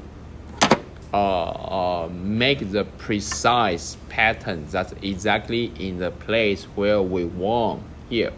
And then, as I say, the etching can be done by wet etching, which is by using the chemical, or dry etching, that's based by the plasma. And then later we will start to do the implantation. That's mainly to try to dope the impurities here. By dope the impurity with consider as a p-type or n-type region. In the early time we use diffusion, but nowadays we mainly use ion implantation, because of ion implantation can precisely define the place and also precisely control the depth. But for the diffusion, sometimes it's difficult to control the depth as well. And finally, we will have this testing and packaging. That's the final stage. We will do the packaging. We put it in this one. This is a packaging. It's shown me here. And after packaging, we will do the testing. So that's all very important. That's a very simple step by step from the raw material of the silicon till end of the product that we use. So that's this is a cover like around like the 80%, 90% of a critical process step. And here is some more detail, but actually this is already included. That's what we have been mentioned. This is a key process step for the MOSFET. We're starting from silicon, epitaxy, we do ion implantation, we do the oxidation, and polysilicon metal gate, we do the deposition, etching, metallization, plasma etching. So anyway, just all this process try to mix with a different step, try to create the structure that we want. Okay, finally we finish this basics. That this is the overview for the electronics, how they operate and fabricate. So in this chapter, we talk about semiconductor foundation. So we talk about the electron, holes, doping, band gap. These are the four criticals in the end determine the conductivities. And also we talk about the crystal structure and bonding formation. And of course, the most interesting mechanism we have to realize which is quantum mechanics that helps to explain the electron motion. And then the most important conclusion is that the probability-based behavior replaces the conventional understanding of the precise determinations based on classical mechanics. So now we will only consider the probability-based behavior. And we also talk about the energy band and junction. So the concept of the valence and conduction band and different junction in the end to control the electrons transport. And in terms of a device, we talk about the MOSFET, which is very important as a core device, and which is voltage control switching. And we also briefly talk about the evolution from the planar SOI FinFET for better scaling and performance. And we also talk about some basic understanding of fabrication from the wafer preparation, from oxidation, lithography, thin film, etching, doping, and also different phases to technology. Device enable the computer, smartphone, LED, power system, and then some of this device can be used for the very emerging application in the AI data center, EV, or advanced communication, and so on and so on. Okay, so that's the end of this chapter. So we'll start to move to the next one, which is start to beyond something that you have heard before, because we will start to moving to the some part which is highly related to the statistic and distribution.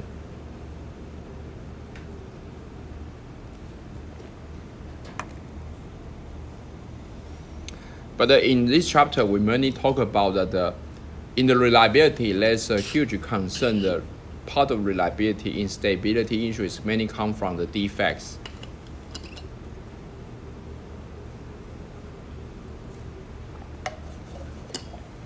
And also the contamination is one of the reasons that cause our device that not very stable. And in the end, the defect and contaminations always cause the yield issues.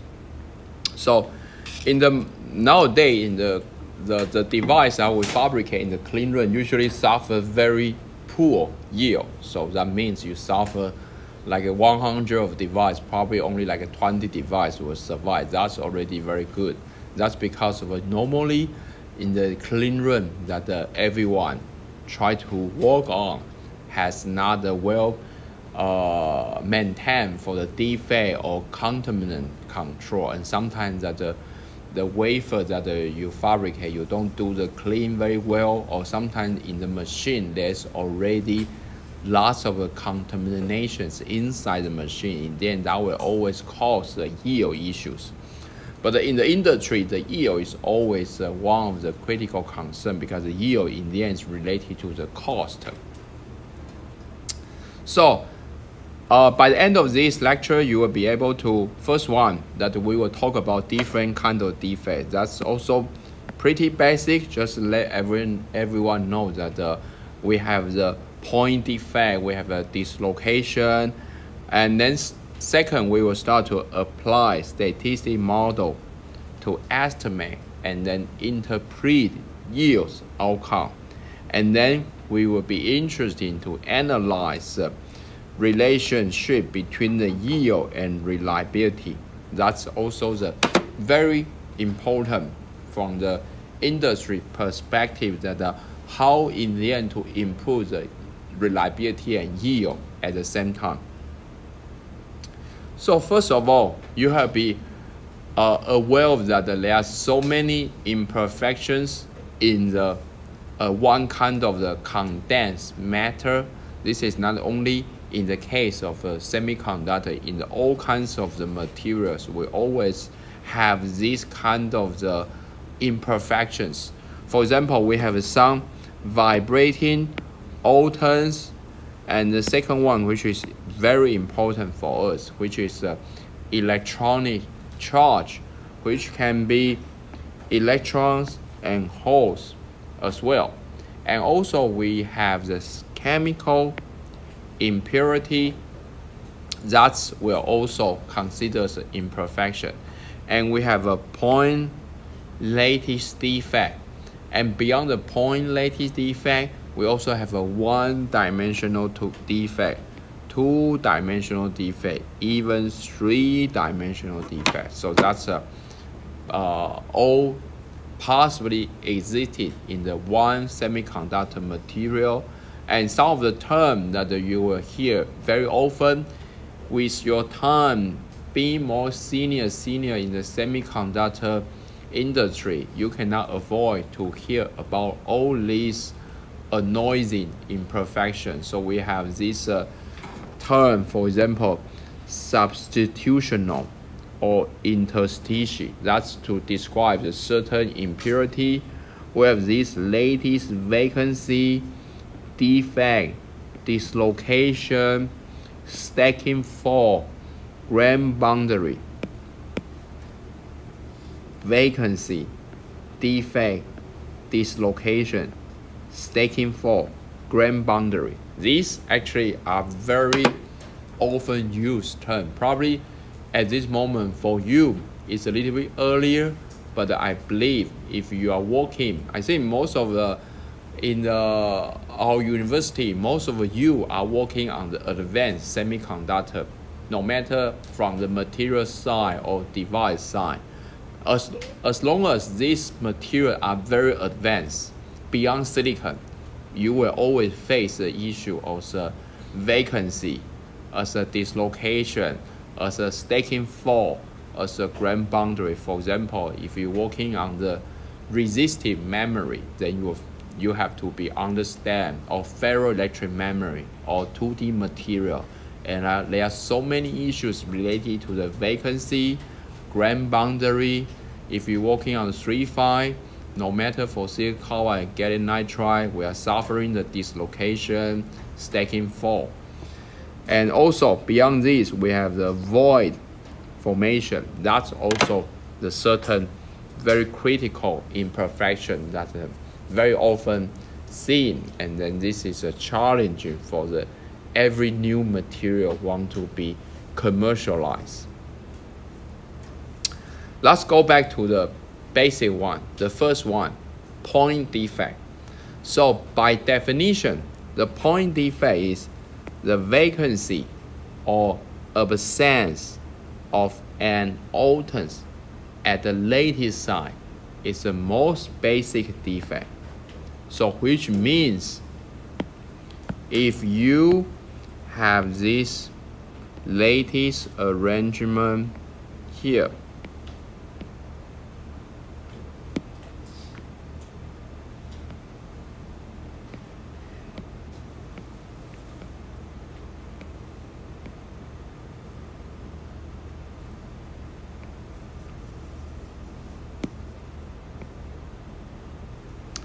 and suddenly there's a one vacancy or one atom missing, which happened in here, and therefore we call this as a vacancy. Some part of you are coming from material science in the undergraduate, probably you know this better than I know. So this is called a vacancy.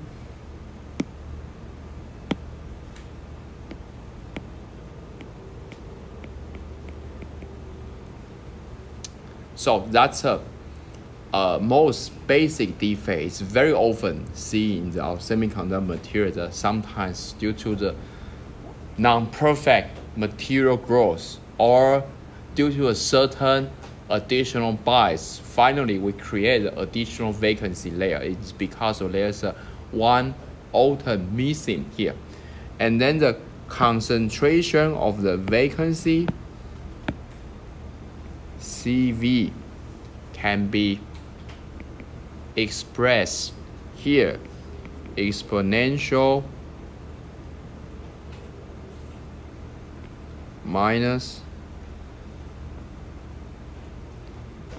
E F over KT. And then the EF is energy required to form a vacancy.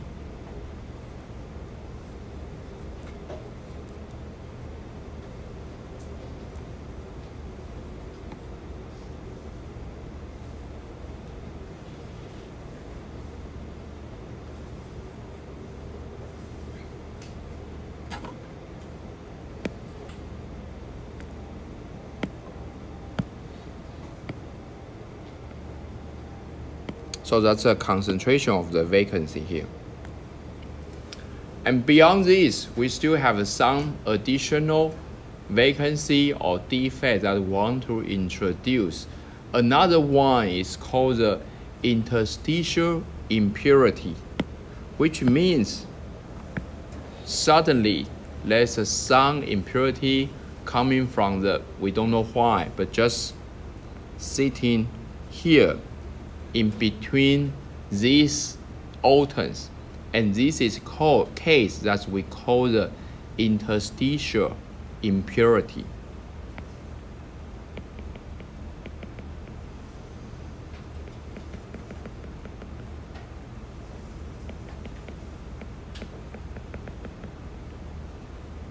On the other hand, there's a possibility that this impurity will replace one open atoms and then occupy in the open place, which can be here. And this has additional impurity to replace one atom then occupy in the open place. And in this case, we call the substitutional impurity.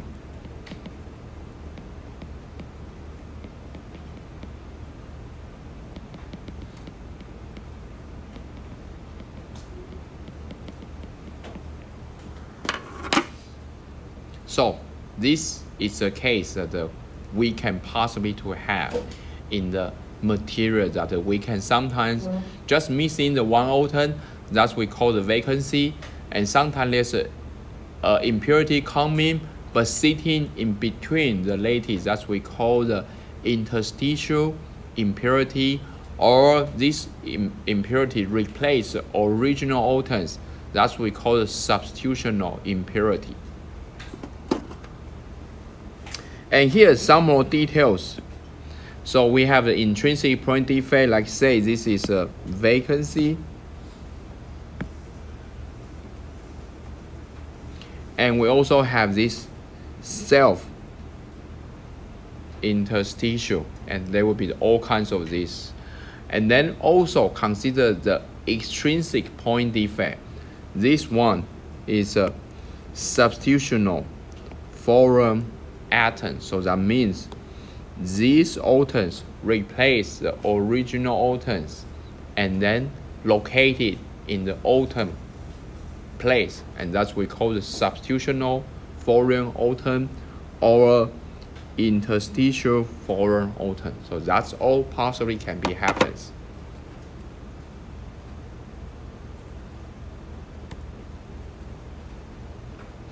And then some more detail related to the point defects. So initially uncharged vacancy, that we call as a V0. This can act as an acceptor by acquiring an electron, and then therefore this, because there's one negative electrons sitting in this uncharged vacancy, and this vacancy is no more uncharged. It actually is being negatively charged. So that's why we put as a V minus, because that suggests that this is a vacancy being has a negative charge. Simply, it can acquire a positive charge with a hole and become the V plus. And also, this can be charged more than one single net charge, so then can be V2 minus, V3 minus, V2 plus, V3 plus. That's all possibly can be happen.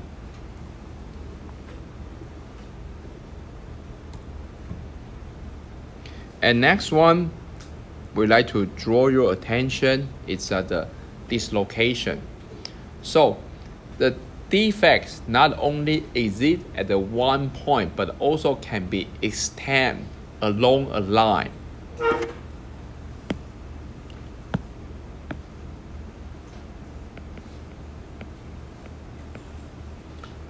And then in this case, we call this as a dislocation because we will see this as a line that we can see along a line. And these bonds are generally viewed as an acceptor.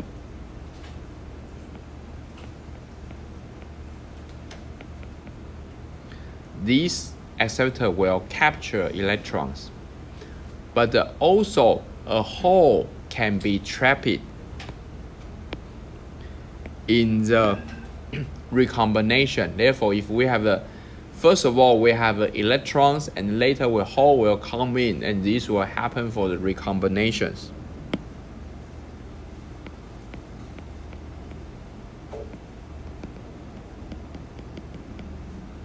So this means that imagine that you have this is your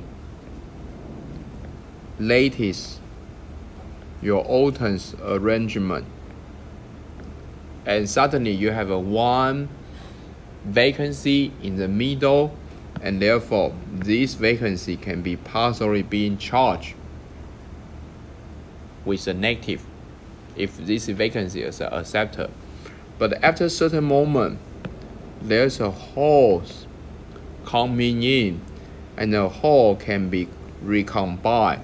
Once a hole meets electron, we'll have the recombinations.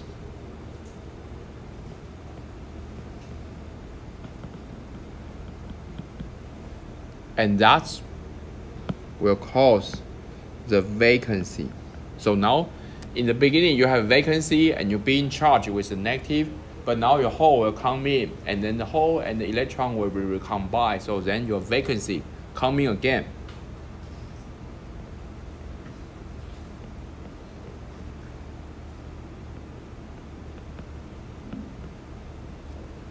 And this creates lots of instability for us because we don't know when this vacancy will capture electron. We don't know when the hole will come to recombine the electron again. We don't know when the vacancy will be showing up again.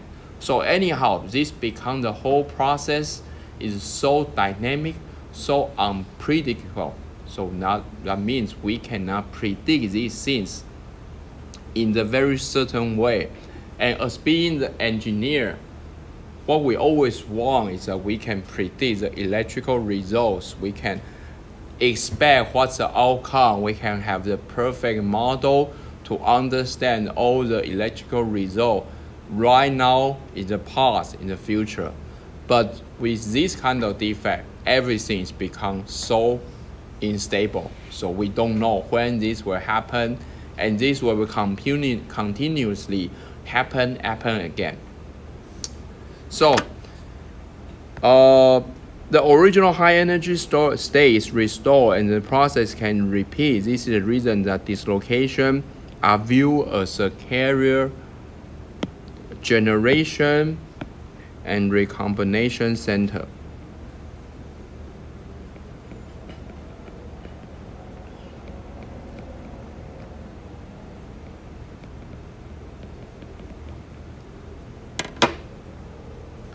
This old understanding of the dislocation defect is original starting from the material science point of view.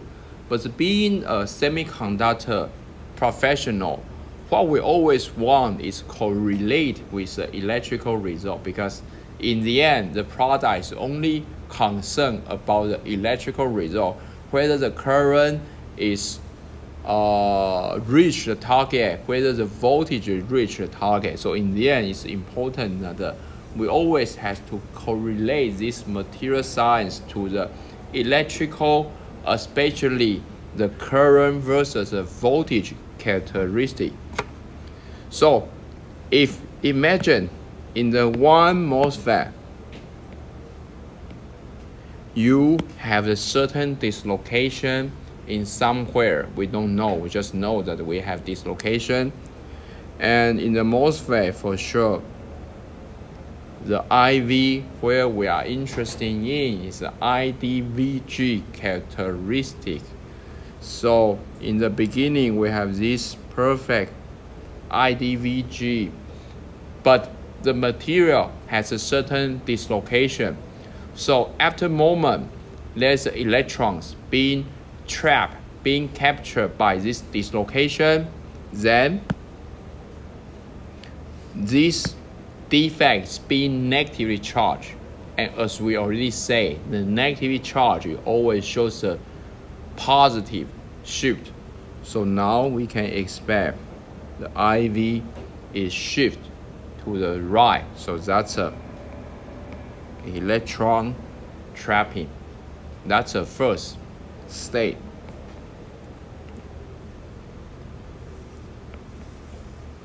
But now suddenly we have the holes come in, and then the holes will recombine the electron. So we have the hole electron recombination.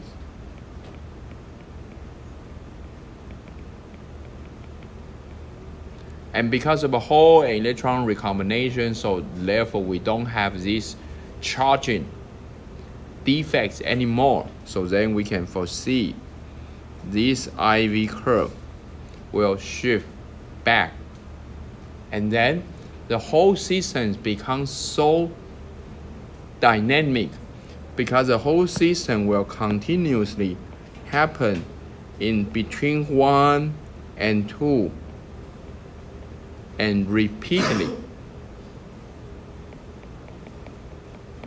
But we don't know when this will happen, how long it will last, and when this will recombine. Anyhow, just continue to repeat between 1 and 2. And therefore, that's create the difficult for prediction.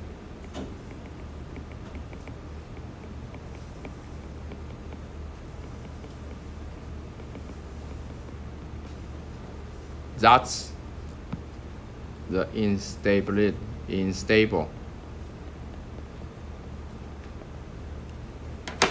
So that's why these defects are very crucial for reliability, because in the end, it creates a certain uncertainty for our semiconductor device.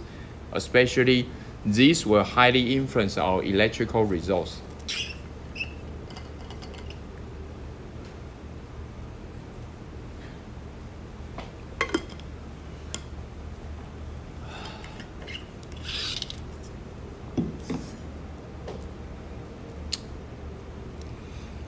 And therefore, we have to also talk about the concept of the yield.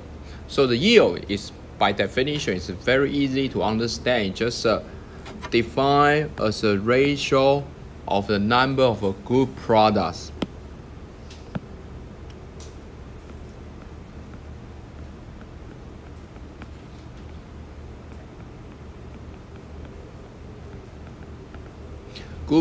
produced to the total number of units. So that means that the number of good dies over all of the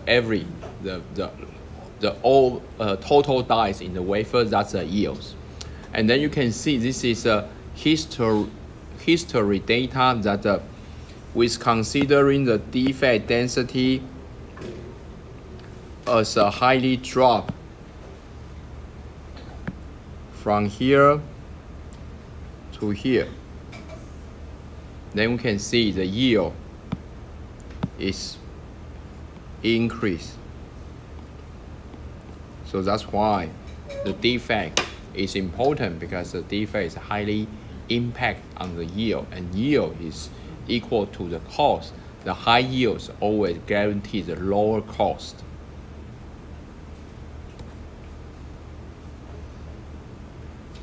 And if you consider the yield, you have to understand that the yield is generally less than 100% for the following reason. The first one is a critical design problem.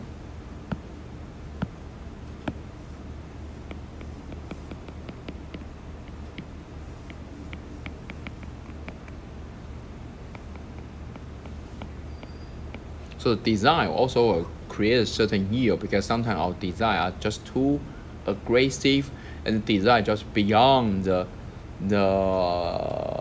sum of the fabrication tolerance. The design just way beyond our machine capability. So that's why that in most of the circuit design, when you do the tape out, you have to do the design rule check, because this design rule is just to guarantee that your design is manufacturable from the process point of view. And also we have the process defect.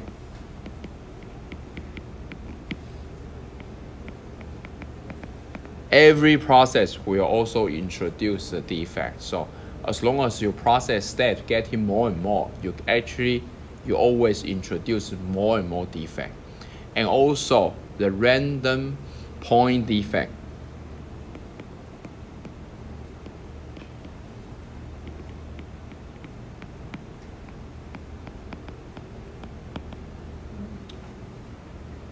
So for any series of IC manufacturing steps, the overall or cumulative yield is a product of the wafer process yield, wafer test yield, and the module test yield. So in the end, the overall yield, which is equal to these three times together.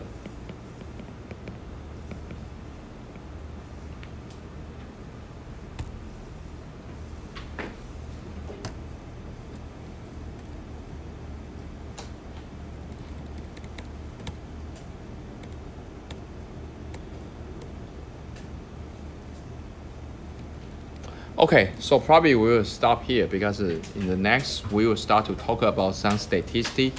Although we're starting from the binomial distribution, which is easy, but just take some time to discussion.